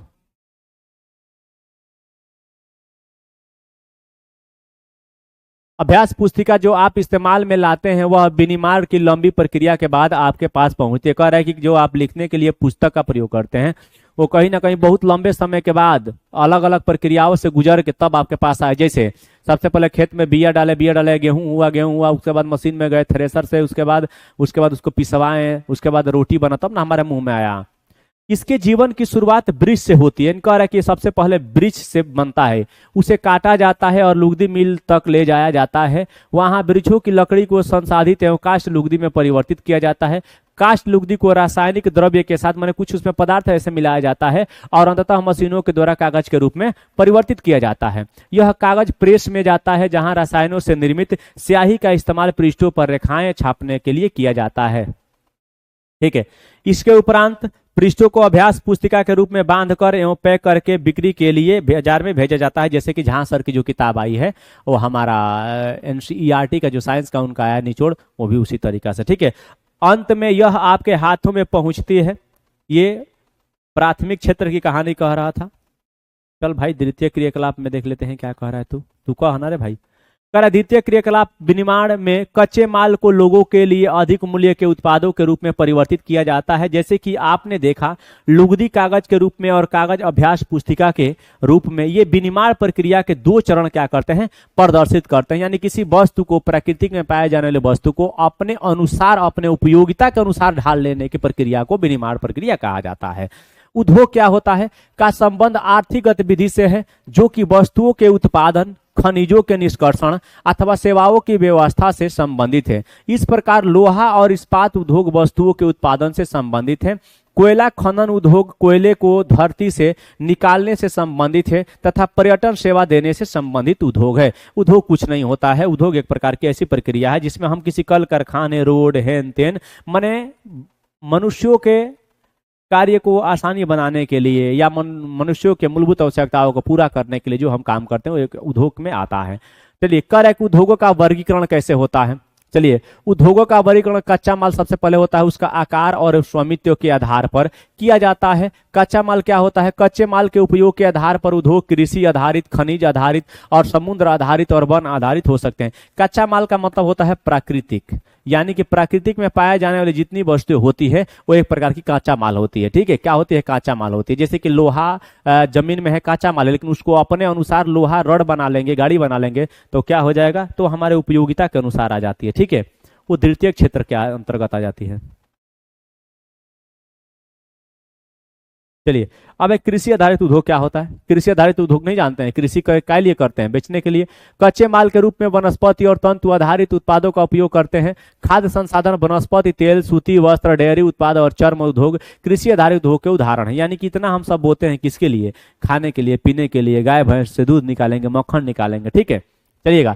अब कह रहा है खनिज आधारित, माने जो पृथ्वी के आंतरिक सतह में पाए जाते हैं वो खनिज आधारित कौन कौन होते हैं। तो प्राथमिक उद्योग है जो खनिज अयस्कों का उपयोग कच्चे माल के रूप में करते हैं। इन उद्योगों के उत्पाद अन्य उद्योगों का पोषण करते हैं। अयस्क से निर्मित लोहा खनिज आधारित उद्योग का उत्पादन है। यह कई अन्य उत्पादों के विनिर्माण के लिए कच्चे माल के रूप में प्रयुक्त किया जाता है, जैसे भारी मशीनों, भवन निर्माण सामग्रियां तथा रेल डिब्बे बनाने में किया जाता है। समुद्र आधारित उद्योग कौन है, मैंने समुद्र से के सहायता से कौन कौन उद्योग किए जाते हैं। तो पानी वाले जहाज है जो रास्ता बनाते हैं एक स्थान से दूसरे स्थान पर भेजने के लिए। ठीक है, चलिए। कह रहे कि सागरों और महासागरों से प्राप्त उत्पादों का उपयोग कच्चे माल के रूप में करते हैं। समुद्री खाद्य प्रसंस्करण उद्योग और मत्स्य तेल निर्माण इसके कुछ उदाहरण। जानते हैं कि समुद्र के अंदर तेल पाया जाता है, समुद्र के अंदर मछली भी पाई जाती है। अच्छा, वन आधारित उद्योग कैसे है। वन से हम लोग लकड़ी प्राप्त करते हैं। वनों से प्राप्त उत्पाद का उपयोग कच्चे माल के रूप में करते हैं। लुगदी एवं कागज, औषधि, रसायन, फर्नीचर और भवन निर्माण या से संबंधित है। आप जानते हैं कि पहले जब घर बनाया जाता था, आज भी किसी का घर होगा पुराना, देखिए उसमें लकड़ी का इधर से उधर छज्जा लगा रहता है, इधर से उधर लकड़ी का और उसी पर ऊपर से पटिया रखा रहता है। ठीक है, चलिएगा। आकार के आधार कैसे होते हैं। उद्योग के आकार का तात्पर्य निवेश की गई पूंजी की राशि से नियोजित लोगों की संख्या और उत्पादन की मात्रा से। सही बात है, जिस उद्योग में जितना पैसा लगाएंगे, जितना पूंजी लगाएंगे, वो उद्योग उतना ही बड़ा चलता जाएगा। ठीक है, कह रहा है कि आगे जैसे कि फूल की बेचेंगे तो अकेला हूँ बेच लेंगे, फूल की बेचेंगे अकेला हूँ बेच लेंगे। ठीक है, लेकिन एक ही दुकान पे क्या करेंगे, अंडा, चौमिंग, मोमो, फलाना ठेकाना बेचेंगे तो वहां 2-4 लोगों की जरूरत होती है। आकार के आधार पर उद्योगों को 2 भागों में बांटा जा सकता है, लघु आकार के उद्योग और बृहत आकार के उद्योग। कुटीर या घरेलू उद्योग छोटे पैमाने के उद्योग हैं। कुटीर या जैसे कि पतल बिनना, बीड़ी बनाना, टिकुली साटना, ये लघु उद्योग है जो कि घरेलू उद्योग है, जिसमें दस्तकारों के द्वारा उत्पादों का निर्माण हाथ से होता है। टोकरी बुनाई करना, मिट्टी के बर्तन और अन्य हस्तनिर्मित वस्तुएं कुटीर उद्योग के उदाहरण हैं। बड़े पैमाने के उद्योग जो बड़ी मात्रा में वस्तुओं का उत्पादन करते हैं, उनकी तुलना में छोटे पैमाने के उद्योग कम पूंजी एवं प्रौद्योगिकी का उपयोग करते हैं। बड़े पैमाने के उद्योगों में पूंजी का निवेश अधिक और प्रयुक्त प्रौद्योगिकी उच्च स्तरीय होती है। रेशम बुनाई और खाद्य प्रक्रमण उद्योग लघु पैमाने के उद्योग हैं। ऑटोमोबाइल और भारी मशीनों का उत्पादन बड़े, जैसे कि ऑटोमोबाइल, अगर आपको कार बनाना है तो कार बनाने के लिए तो बहुत बड़ा चाहिए। कोई टायर बनाएगा, कोई नट बल्टू बनाएगा, कोई गाड़ी का डिजाइन बनाएगा, कोई रंगेगा, कोई बहुत ज्यादा प्रक्रिया हो जाती है। ठीक है, चलिएगा, यहाँ पे एक चित्र आपको दिख रहा होगा, खूब बढ़िया से देख लीजिएगा। ये पूरा उद्योग में आप लोगों को दिख रहा होगा कौन क्या कर रहा है, कौन क्या नहीं कर रहा है। ठीक है,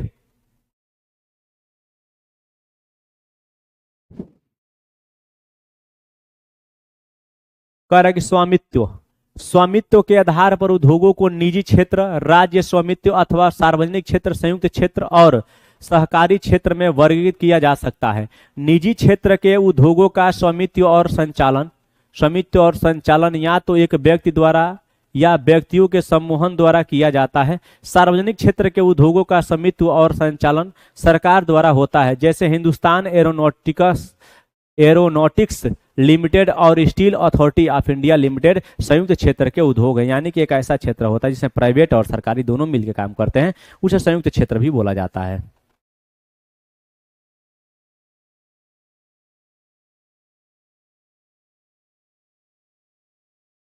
चलिए, कल कि स्वामित्व और संचालन राज्य और व्यक्तियों अथवा व्यक्तियों के समूह द्वारा होता है। मारुति उद्योग लिमिटेड संयुक्त क्षेत्र के उद्योग का एक उदाहरण है।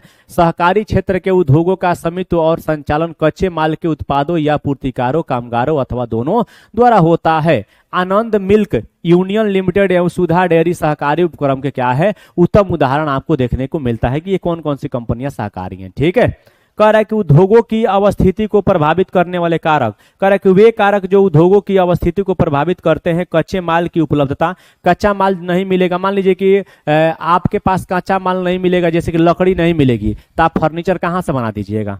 ठीक है, भूमि, अगर जमीन नहीं रहेगी तो कंपनी कहाँ बैठाइएगा। जल, अगर जल की मात्रा नहीं रहेगी या कंपनी में जल की जरूरत है तो कहाँ से काम करिएगा। ठीक है, श्रम, अगर आपको मजदूरी ना मिले, शक्ति, आपके पास पैसे ना हो, पूंजी ना हो, परिवहन और बाजार है। उद्योग उन्हीं स्थानों पर केंद्रित होते हैं जहां इनमें से कुछ या ये सभी कारक आसानी से उपलब्ध होते हैं। सही बात, यही जरूरी होता है कि अधिकतर जो उद्योग होते हैं वो समुद्र के किनारे, ठीक है, या नदियों के किनारे क्या होते हैं, प्रस्तावित होते हैं या बनाए जाते हैं। ठीक है, कच्चे माल की उपलब्धता हो गया, उन्हीं स्थानों पर संकेंद्रित जो कुछ या सभी कारक आसानी से उपलब्ध होते हैं। कभी कभी सरकार कम दाम पर विद्युत उपलब्ध, कम परिवहन लागत तथा अन्य अवसंरचना प्रोत्साहन प्रदान करती है ताकि पिछड़े क्षेत्र में भी उद्योग स्थापित किया जा सके। औद्योगिकरण से प्रायः नगरों और शहरों का विकास एवं वृद्धि होता है। सही बात है। ठीक है, चलिएगा, ये कह रहा है कि उद्योग के अवस्थिति संबंधी क्या क्या चाहिए, जल चाहिए, बाजार, पूंजी, श्रम, कच्चा माल, विद्युत, भूमि, परिवहन और संचार। इतना सब होगा तब जाके हमारा कोई भी व्यापारी कंपनी आएगी तो हमारे भारत में अपना बढ़िया से व्यापार फैला सके। ठीक है, अभी ना कि सामान बना लिए हैं या भेजने का कोई उपाय नहीं है। ये है ना कि हमको इतना ऑर्डर आया है कि 1000 मोबाइल बनाना है, अब वहां पे हमको मजदूरी ना मिले तो छुट्टी हो जाएगा। औद्योगिक तंत्र कह रहा है कि औद्योगिक तंत्र में निवेश, प्रक्रम और निर्गत शामिल है। निवेश में कच्चे माल, श्रम और भूमि की लागत, जल की उपलब्धता, परिवहन, विद्युत और अन्य अवसंरचना वाले शामिल है। प्रक्रम में कई तरह के क्रियाकलाप शामिल है जो कच्चे माल के परिष्कृत माल में परिवर्तित करते हैं। निर्गत अंतिम उत्पाद और इससे अर्जित आय है। सूती वस्त्र उद्योग के संदर्भ में कपास, मानव श्रम, कारखाना और परिवहन लागत निवेश हो सकते हैं। प्रक्रम में ओटाई, कटाई, बुनाई, रंगाई और छपाई शामिल है। कमीज जिसे आप पहनते हैं वह उत्पादन है। यानी सिंपल बात है, हम ये बाप रे पहले रेशम बना होगा और रेशम के बाद ना ये धीरे धीरे धीरे धीरे इसको कितना लोग लगे होंगे। कह रहे कि चमड़े के जूते विनिर्माण में शामिल निवेश प्रक्रम और निर्गत को ज्ञात करिए। चमड़े के जूते के लिए क्या चाहिए? गाय या भैंस मर जाए उसका चमड़ा छीलिए, उसके बाद बनाइए। औद्योगिक प्रदेश क्या होता है? औद्योगिक प्रदेश ऐसा प्रदेश होते हैं जहां पे बहुत सारी कंपनियां क्या होती है? स्थापित होती है। ठीक है, चलिएगा। कर औद्योगिक प्रदेश का विकास तब होता है जब कई तरह के उद्योग एक दूसरे के निकट स्थित हों और वे अपनी निकटता के लाभ आपस में बांटते रहे। ठीक है, विश्व के प्रमुख औद्योगिक प्रदेश पूर्वोत्तर अमेरिका, पश्चिमी और मध्य यूरोप, पूर्वी यूरोप और पूर्वी एशिया है। मुख्य औद्योगिक प्रदेश अधिकांशतः शीतोष्ण कटिबंधीय क्षेत्र में समुद्री पत्तनों के समीप और विशेष तौर पर कोयला क्षेत्र के निकट स्थित होते हैं। ठीक है, यानी कि अधिकतर कहा जाता है कि जहां पे कोयला होता है और समुद्र किनारे ही ऐसे उद्योग की स्थापना होती है ताकि वहां से बने हुए माल को आसानी से ट्रांसपोर्ट के माध्यम से एक स्थान से दूसरे स्थान पर भेजा जा सके। ये मैप है, थोड़ा सा हट जाते हैं। ये मैप है, थोड़ा सा हट जाते हैं। मैं बता देता हूं, यह पूरा एशिया है, यह अफ्रीका है, यह यूरोप है, यह उत्तरी अमेरिका, दक्षिणी अमेरिका, यह अंटार्कटिका महाद्वीप है। ठीक है, और वो लास्ट वाला है ऑस्ट्रेलिया महाद्वीप। ये जो देखते हैं ऑस्ट्रेलिया महाद्वीप है। ठीक है, चलिएगा। ये पूरा मैप अगर आप लोग देख चुके होंगे तो एनसीईआरटी का मैप है, चिंता नहीं करना है। इसको एक बार और दिखाए थे, एक बार और, ये लास्ट है, अब नहीं दिखाएंगे। ठीक है, कह रहे कि भारत में अनेक औद्योगिक प्रदेश है जैसे मुंबई, पुणे समूह, बेंगलोर, तमिलनाडु, हुगली प्रदेश, अहमदाबाद, वडोदरा, छोटा नागपुर औद्योगिक प्रदेश, विशाखापट्टनम, गुंटूर औद्योगिक प्रदेश, गुड़गांव, दिल्ली, मेरठ औद्योगिक प्रदेश और कोलम, तिरुवनंतपुरम औद्योगिक प्रदेश। इतना अगर आप लोग देख रहे हैं तो समझिए कि आप लोग कहीं ना कहीं बढ़िया दिशा में जा रहे हैं, कहीं ना कहीं बढ़िया दिशा में जा रहे हैं। ठीक है, चलिए आगे देख लेते हैं। कर औद्योगिक विपदा। अच्छा, औद्योगिक में संकट क्या है? अरे बाप रे बाप, भोपाल त्रसदी देखे थे कि ना 1984 में, वही के बारे में बताएगा, देखिए ना। चलिए, कर उद्योगों में दुर्घटना विपदा मुख्य रूप से तकनीकी विफलता या संकट उत्पन्न करने वाले पदार्थों के बेतरतीब उपयोग के कारण घटित होती है। भोपाल में 3 दिसंबर 1984 को लगभग 1:30 बजे घटित अब तक की सबसे त्रासदीपूर्ण औद्योगिक दुर्घटना है। यह एक प्रौद्योगिकीय दुर्घटना थी जिसमें यूनियम कार्बाइड कीटनाशी कारखानों से हाइड्रोजन साइनाइड तथा प्रतिक्रियाशील उत्पादों के साथ साथ अत्यंत विषैले मिथाइल आइसोसाइनाइड गैस का रिसाव हुआ था। 1989 में सरकारी सूचना के अनुसार 35,598 व्यक्तियों की मृत्यु हो गई थी। बाप रे बाप, हजारों लोग जो बच गए थे आज भी एक या अधिक बीमारियों जैसे अंधापन, प्रतिरक्षा तंत्र विकृति या आंत्रशुद्ध विकृतियों के आदि से पीड़ित है। यानी कि इस तरीका से यूनियन कार्बाइड का गैस लीक हो गया था। बताइए, 1:30 बजे, रात को 1:30 बजे लोग सोए हुए थे अपने घरों में आराम से, जो सोया रहा सोया ही रह गया। ठीक है, तो इसीलिए इस सब कंपनियों को शहरी क्षेत्र से, घनी आबादी वाले क्षेत्र से बहुत दूर स्थापित करना चाहिए। ठीक है, कह रहा है कि 23 दिसंबर 2005 में चीन के गांवों चोंगिंग में गैस कूप विस्फोट से 243 लोगों की मृत्यु, 9,000 लोग दुर्घटनाग्रस्त हो गए थे और इन स्थानों में 64,000 लोगों को विस्थापित किया गया था। कई लोग विस्फोट के बाद न भाग सकने के कारण मर गए। वे जो समय पर भाग गए उनकी आंखें, त्वचा और फेफड़ा जैसे क्षतिग्रस्त हो गए थे। ये कहानी है। ठीक है, जोखिम कम करने के उपाय क्या होते हैं? घने बसे आबादी क्षेत्र से औद्योगिक क्षेत्र को अलग रखना चाहिए।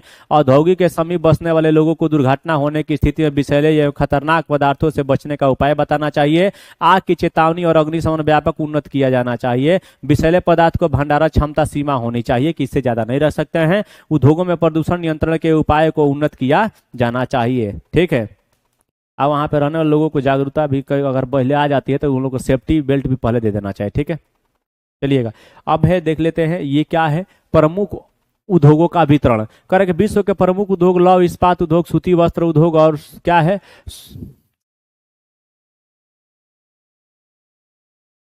सूचना उद्योग है। लोहा इस्पात उद्योग और वस्त्र उद्योग काफी पुराने उद्योग है, सही बात है, सबसे पुराना कपड़ा उद्योग है। जबकि सूचना और प्रौद्योगिकी उद्योग एक नया उभरता उद्योग है जो कि हमको लगता है कि हमको मोबाइल सबसे पहले देखने को मिला था 2004 में। 2004 में मोबाइल मिला था हमको देखने को। ठीक है, उद्योग वे देश जिसमें लोहा इस्पात उद्योग अवस्थित है जर्मनी, संयुक्त राज्य अमेरिका, चीन, जापान और रूस हैं। वस्त्र उद्योग भारत, हांगकांग, दक्षिणी कोरिया, जापान और ताइवान में संकेंद्रित है। सूचना और प्रौद्योगिकी उद्योग के मुख्य केंद्र मध्यवर्ती कैलिफोर्निया के सिलिकॉन घाटी में और भारत के बेंगलुरु प्रदेश में है। इसीलिए भारत में बेंगलुरु को सिलिकॉन वैली कहा जाता है, यानी कि भारत की इलेक्ट्रॉनिक्स राजधानी भी उसे कहा जाता है। उभरते हुए उद्योग सनराइज उद्योग के नाम से जाना जाता है। इसमें सूचना प्रौद्योगिकी, स्वास्थ्य, लाभ, सत्कार तथा ज्ञान से संबंधित है। यानी कि जो भी उद्योग धीरे धीरे उभर रहा है, ठीक है, उसका सवेरा हो रहा है, उसे सनराइजिंग उद्योग कहा जाता है। लोहा इस्पात उद्योग क्या कह रहा है? कह रहा है कि अन्य उद्योगों की तरह लोहा इस्पात उद्योग में भी बहुत से निवेश प्रक्रम और निर्गत शामिल है। यह एक पोषक उद्योग है जिसके उत्पाद अन्य उद्योगों के लिए कच्चे माल के रूप में भी प्रयुक्त होते हैं। उद्योग के लिए निवेश में श्रम, पूंजी, स्थान और अन्य अवसंरचना के साथ साथ लौह अयस्क, कोयला और चूना पत्थर कच्चे माल के रूप में सम्मिलित हैं। लोहा अयस्क से इस्पात निर्माण की प्रक्रिया में कई चरण शामिल हैं। कच्चे माल को झोंका भट्टी में रखा जाता है जहां यह प्रगलित होता है। इसके बाद यह परिशोधित होता है। प्राप्त उत्पाद इस्पात होता है जो अन्य उद्योगों में कच्चे माल के रूप में प्रयोग किया जा सकता है। कड़ा इस्पात कड़ा होता है और इसे आसानी से काटा और आकार दिया जा सकता है अथवा इससे तार बनाए जा सकते हैं। एल्युमिनियम, निकेल और तांबा। ठीक है, ये आप लोग लिख लीजिए प्रगलन क्या होता है। प्रगलन क्या है पढ़ लीजिएगा। यह एक ऐसी प्रक्रिया है जिसमें धातुओं को उसके अयस्कों द्वारा गलनांक बिंदु से अधिक ताप। सिंपल बात है, जैसे कि हम लोग कभी कभी क्या होता है कि बहुत ज़्यादा गेहूं में कीड़े हो जाते हैं या बहुत ज़्यादा गेहूं में माटी हो जाता है, तो गेहूं को धो देते हैं तो सारे वेस्ट पदार्थ ऊपर आ जाता है, गेहूं को छान के अलग कर लेते हैं। ठीक है, उसी तरीके की प्रक्रिया कर रहे हैं।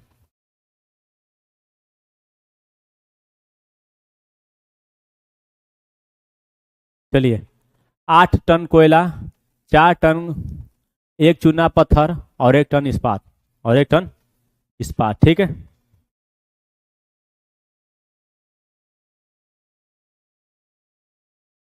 कच्चे माल को बनाने के लिए इतना तामझाम करना पड़ता है। आगे देख लेते हैं मेरे भाई, आगे देख लेते हैं क्या कह रहा है। जैसी अन्य धातुओं को थोड़ी थोड़ी मात्रा में इस्पात में मिलाकर इसकी मिश्र धातुएं बनाई जा सकती है। मिश्र धातु इस्पात को असामान्य कठोर कहता है कि लोहा को कठोर बनाने के लिए क्या मिलाया जाता है, तो ये क्रोमियम दृढ़ता और जंग प्रतिरोधक क्षमता प्रदान करती है। इस्पात प्राय आधुनिक उद्योगों का मेरुदंड कहलाता है, माने आने वाले समय में इसका बहुत ज्यादा उपयोग है। सारी वस्तुएं जिनका हम लोग उपभोग करते हैं वे या तो लोहा या इस्पात से बने हैं अथवा इन धातुओं से निर्मित औजारों और मशीनों से बने हैं। पोत, रेलगाड़ी, ट्रक और ऑटो अधिकांशतः इस्पात से बने हैं। यहाँ तक कि सेफ्टी पिन और सुइयां जिनका उपयोग आप करते हैं वे भी इस्पात से बनती हैं।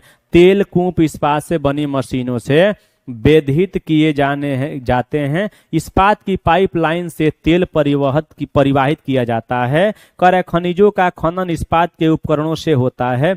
मन इस्पात का पूरा बखान कर रहा है। ठीक है, ये देख लीजिएगा, इस तरीके से कुछ बनाया हुआ है। धातुमल मन कैसे होता है, यहाँ पे रख लेते हैं धातु को। ठीक है, धातु को रख लेते हैं, उसके बाद ये निष्कर्षण करते हैं। ठीक है, ये गर्म वायु गुजारते हैं। ये पूरा लाल भट्टी है। उसके बाद लौह अयस्क, चूना पत्थर और कोक। मैंने सिंपल सी कह रहा है ये कहानी, किस तरीका से इसका निष्कर्षण किया जा सकता है। ठीक है,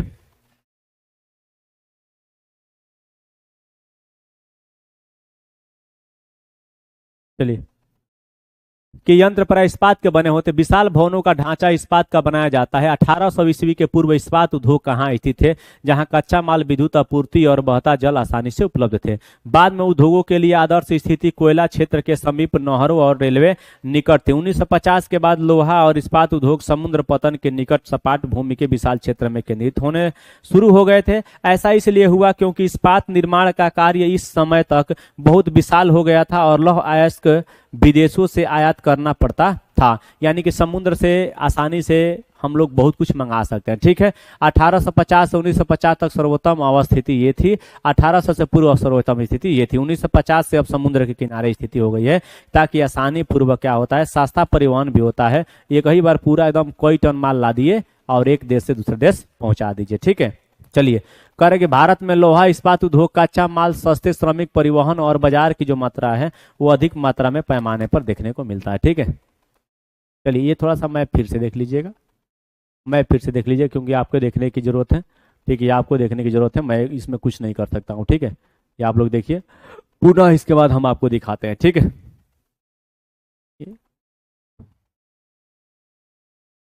भारत के पास इतना सब लाभ होता है।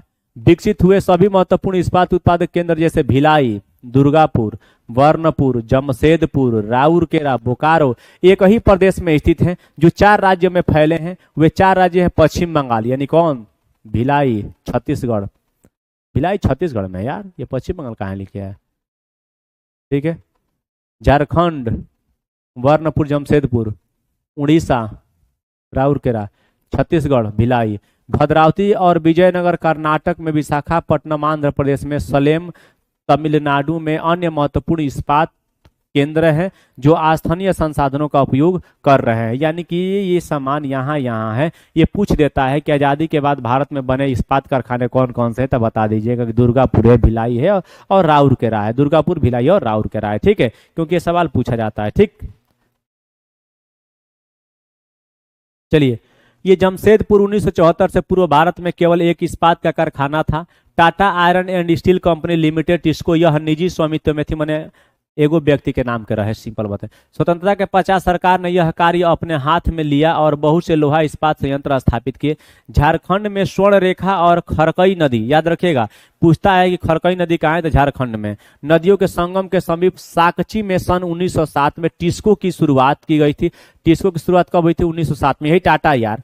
बाद में साकची का नाम बदलकर जमशेदपुर रखा गया। भौगोलिक रूप से जमशेदपुर देश में लोहा इस्पात केंद्र के रूप में सर्वाधिक सुविधाजनक स्थान पर है। ठीक है, सबसे ज्यादा यह लोहा के दृष्टि से सुविधाजनक है। ठीक है,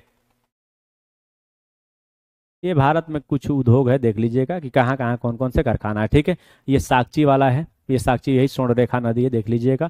ये जमशेदपुर हवाई पतन है, जो कि यहाँ से काम किया जाता है। टाटा मुख्य अस्पताल ही है, सामान्य डाकघर भी बगल में है। यानी कह रहा है कि इसके आसपास ये व्यवस्था है, आप अच्छे तरीके से देख लीजिएगा। ठीक है, टाटा नगर रेलवे पर, टाटा नगर रेलवे यहीं से जाती है, सारा सामान यहीं पर लादा जाता है और अलग अलग राज्य में बांट दिया जाता है। देश में है तो पतन बंदरगाहों की तरह जाता है और वहाँ से मुख्य सड़कें से, मुख्य समुद्री मार्ग से किसी और देश को भी भेज दिया जाता है। ठीक है, चलिएगा आगे बढ़ जाते हैं। साकची को कई कारणों से इस्पात संयंत्र स्थापित करने के लिए चुना गया है। यह स्थान बंगाल नागपुर रेलमार्ग पर काली माटी स्टेशन से 32 किलोमीटर दूरी पर था। यह स्थान लौह अयस्क, कोयला और मैग्नीज निक्षेपों के साथ साथ कोलकाता के निकट भी था, जहां विशाल बाजार उपलब्ध था।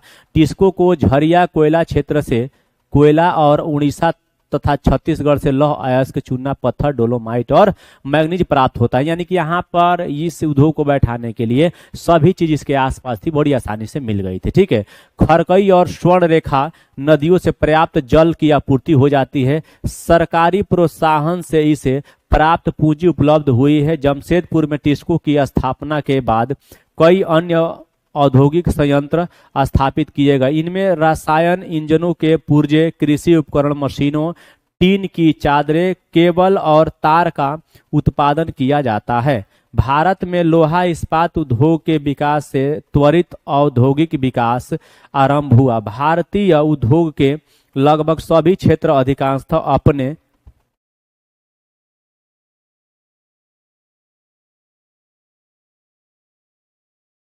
भारत में लौह इस्पात उद्योग के विकास से त्वरित औद्योगिक विकास आरंभ हुआ। भारतीय उद्योग के लगभग सभी क्षेत्र अधिकांशतः अपने आधारभूत अवसंरचना के लिए लोहा इस्पात उद्योग पर निर्भर हैं। भारतीय लोहा इस्पात उद्योग में बृहद समकालीन इस्पात संयंत्र के साथ क्या है, लघु जुड़ा हुआ है। थोड़ी बंद रहो, ठीक है, थोड़ा सा बंद भी करना चाहिए। एसी में ज़्यादा रहिएगा तबीयत खराब हो जाएगा। ठीक है, हम लोग किसान के बेटे हैं, गर्मी बर्दाश्त है। चलिए, करक इस्पात मिल भी सम्मिलित है। इसमें द्वितीयक उत्पादक, रोलिंग मिल और सहायक उद्योग भी शामिल है। ठीक है, पीटर्सबर्ग क्या होता है ये जान लीजिएगा। पीटर्सबर्ग कहाँ कहाँ है ये भी जान लीजिएगा। ठीक है, भारत का पीटर्सबर्ग किसको कहा जाता है, तो जमशेदपुर को कहा जाता है। यह संयुक्त राज्य अमेरिका का एक महत्वपूर्ण इस्पात नगर है, जहाँ सबसे ज्यादा इस्पात होता है। पीटर्सबर्ग के इस्पात उद्योग को स्थानीय सुविधाएं उपलब्ध है। कच्चा माल जैसे कोयला पीटर्सबर्ग में ही उपलब्ध है, जबकि लौह अयस्क, सोटा की लोहे की खानों से प्राप्त होता है, जो पीटर्सबर्ग से लगभग 1500 किलोमीटर दूर है। इन खानों और पीटर्सबर्ग के बीच नौ परिवहन का सर्वोत्तम मार्ग है। ग्रेट लेक्स जल मार्ग इसी के बीच है। यह अयस्क के नौ परिवहन हेतु सस्ता मार्ग है। ग्रेट लेक्स से पीटर्सबर्ग क्षेत्र तक फैला अयस्क लौह अयस्क रेलगाड़ियों से लाया जाता है। आहियो मोनोगहेला और एल्गनी नदियों से पर्याप्त जल प्राप्त होता है। आज पीटर्सबर्ग में बहुत कम बड़ी इस्पात मिल है। ये मिल पीटर्सबर्ग के ऊपर मोनोगहेल और एल्गनी नदी की घाटियों में तथा पीटर्सबर्ग के नीचे ओहिनी नदी के सहारे स्थित है। सिंपल बात की कहानी बता रहा है, जैसे हम लोग कहानी बताए ना जमशेदपुर वाला को, यही कहानी बता रहा है। ठीक है, बता ले भाई। परिष्कृत इस्पात स्थल और जल दोनों मार्ग द्वारा बाजार में भेजा जाता है। पीटर्सबर्ग क्षेत्र में इस्पात मिलों की अतिरिक्त कई अन्य कारखाने हैं। रेल, पटरी उपकरण और भारी मशीनों के उत्पादन में इस्पात का प्रयोग कच्चे माल के रूप में किया जाता है। सिंपल बात है, कच्चे माल का उपयोग कहाँ कहाँ, सुन लो तो भाई, लोहा का उपयोग कहाँ कहाँ होता है, जितना आपके आंख में होगा सब जगह होता है।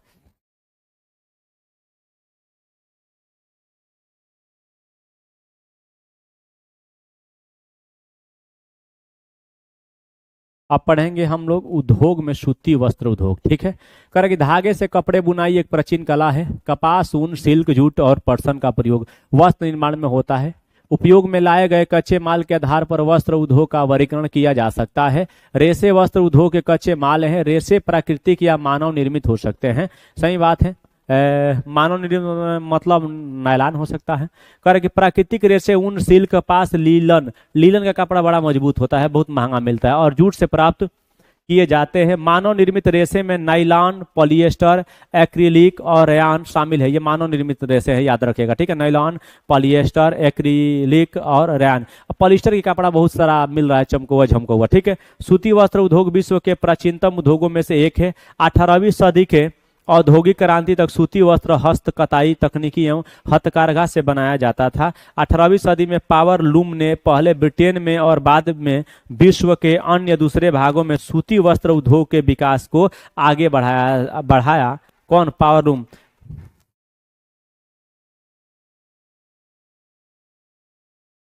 ठीक है, कह रहे कि जो भारत है, आज भारत, चीन, जापान और संयुक्त राज्य अमेरिका सूती वस्त्र के महत्वपूर्ण उत्पादक है। इन सबसे ज्यादा सूती वस्त्र कहाँ होता है? तो आपके इंडिया में होता है। भारत में अति उत्तम गुणवत्ता के सूती वस्त्र उत्पादन करने की गौरवपूर्ण परंपरा रही है, प्राचीन काल से ही रही है। ब्रिटिश शासन से पूर्व हाथ से कत्ते और हाथ से बुने हुए वस्त्रों का एक विस्तृत भारतीय बाजार था। ढाका का मलमल, मसूलीपट्टनम की छींट और कालीकट के केलिको तथा बुरहानपुर का, ये सबसे पहले याद रखिएगा। ढाका में मलमल बनता है, मसूलीपट्टनम में छींट।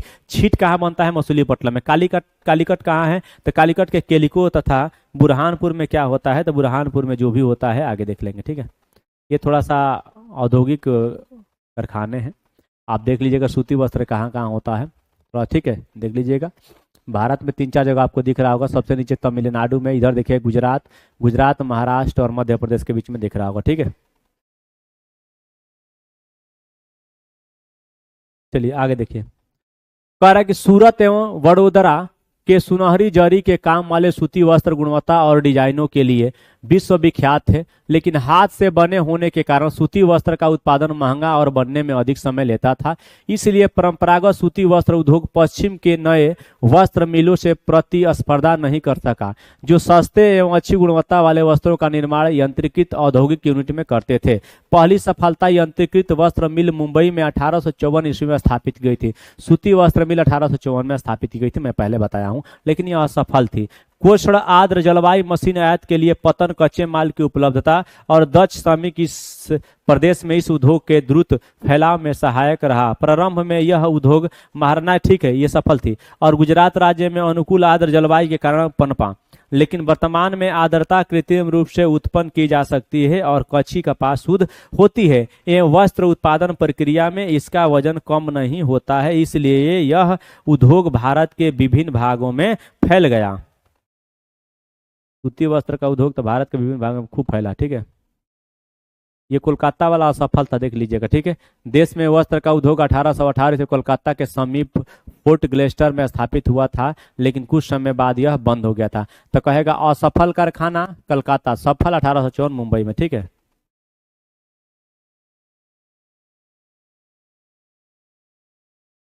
भारत में कोयटम्बूर, कानपुर, चेन्नई, अहमदाबाद, मुंबई, कोलकाता, लुधियाना, पुडुचेरी और पानीपत कुछ अन्य महत्वपूर्ण ऐसे शहर हैं जहां पे भारत में सूती वस्त्र की कटाई, बुनाई और कपड़ा बनाया जाता है। ठीक है,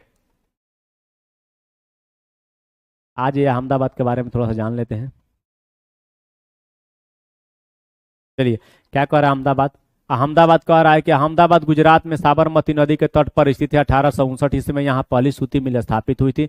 यह यथाशीघ्र ही मुंबई के बाद भारत का दूसरा सबसे बड़ा वस्त्र निर्माता बन गया था। अहमदाबाद को प्राय भारत का मैनचेस्टर कहते हैं। कहाँ भारत का मैनचेस्टर कहा जाता है। अनुकूल अवस्थिति के कारक अहमदाबाद में सूती वस्त्र उद्योग के विकास में सहायक थे। अहमदाबाद कपास उत्पादन करने वाले क्षेत्र के बहुत निकट स्थित है। यहाँ कच्चा माल आसानी से उपलब्ध होता है।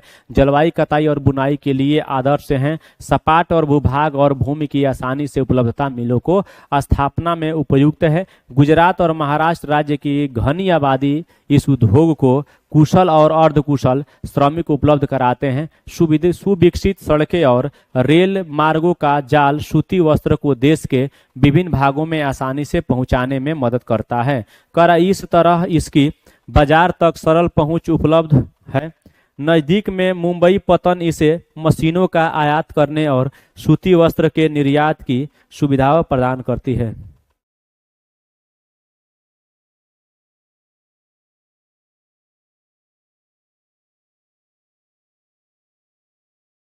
परंतु हाल के वर्षों में अहमदाबाद की सूती मिलों की कुछ समस्याएं हैं।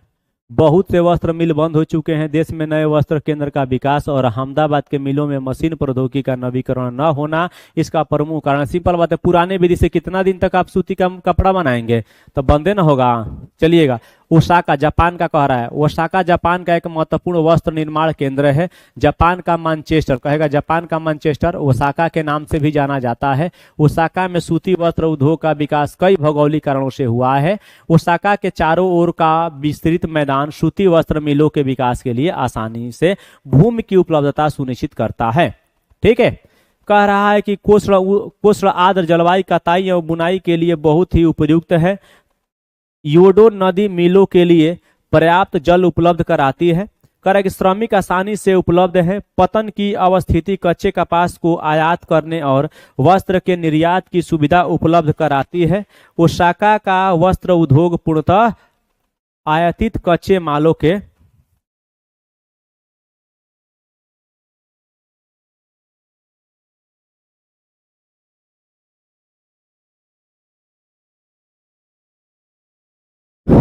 आयातित कच्चे मालों के ऊपर निर्भर है। कपास मिस्र, भारत, चीन और यूएसए से आयात की जाती है।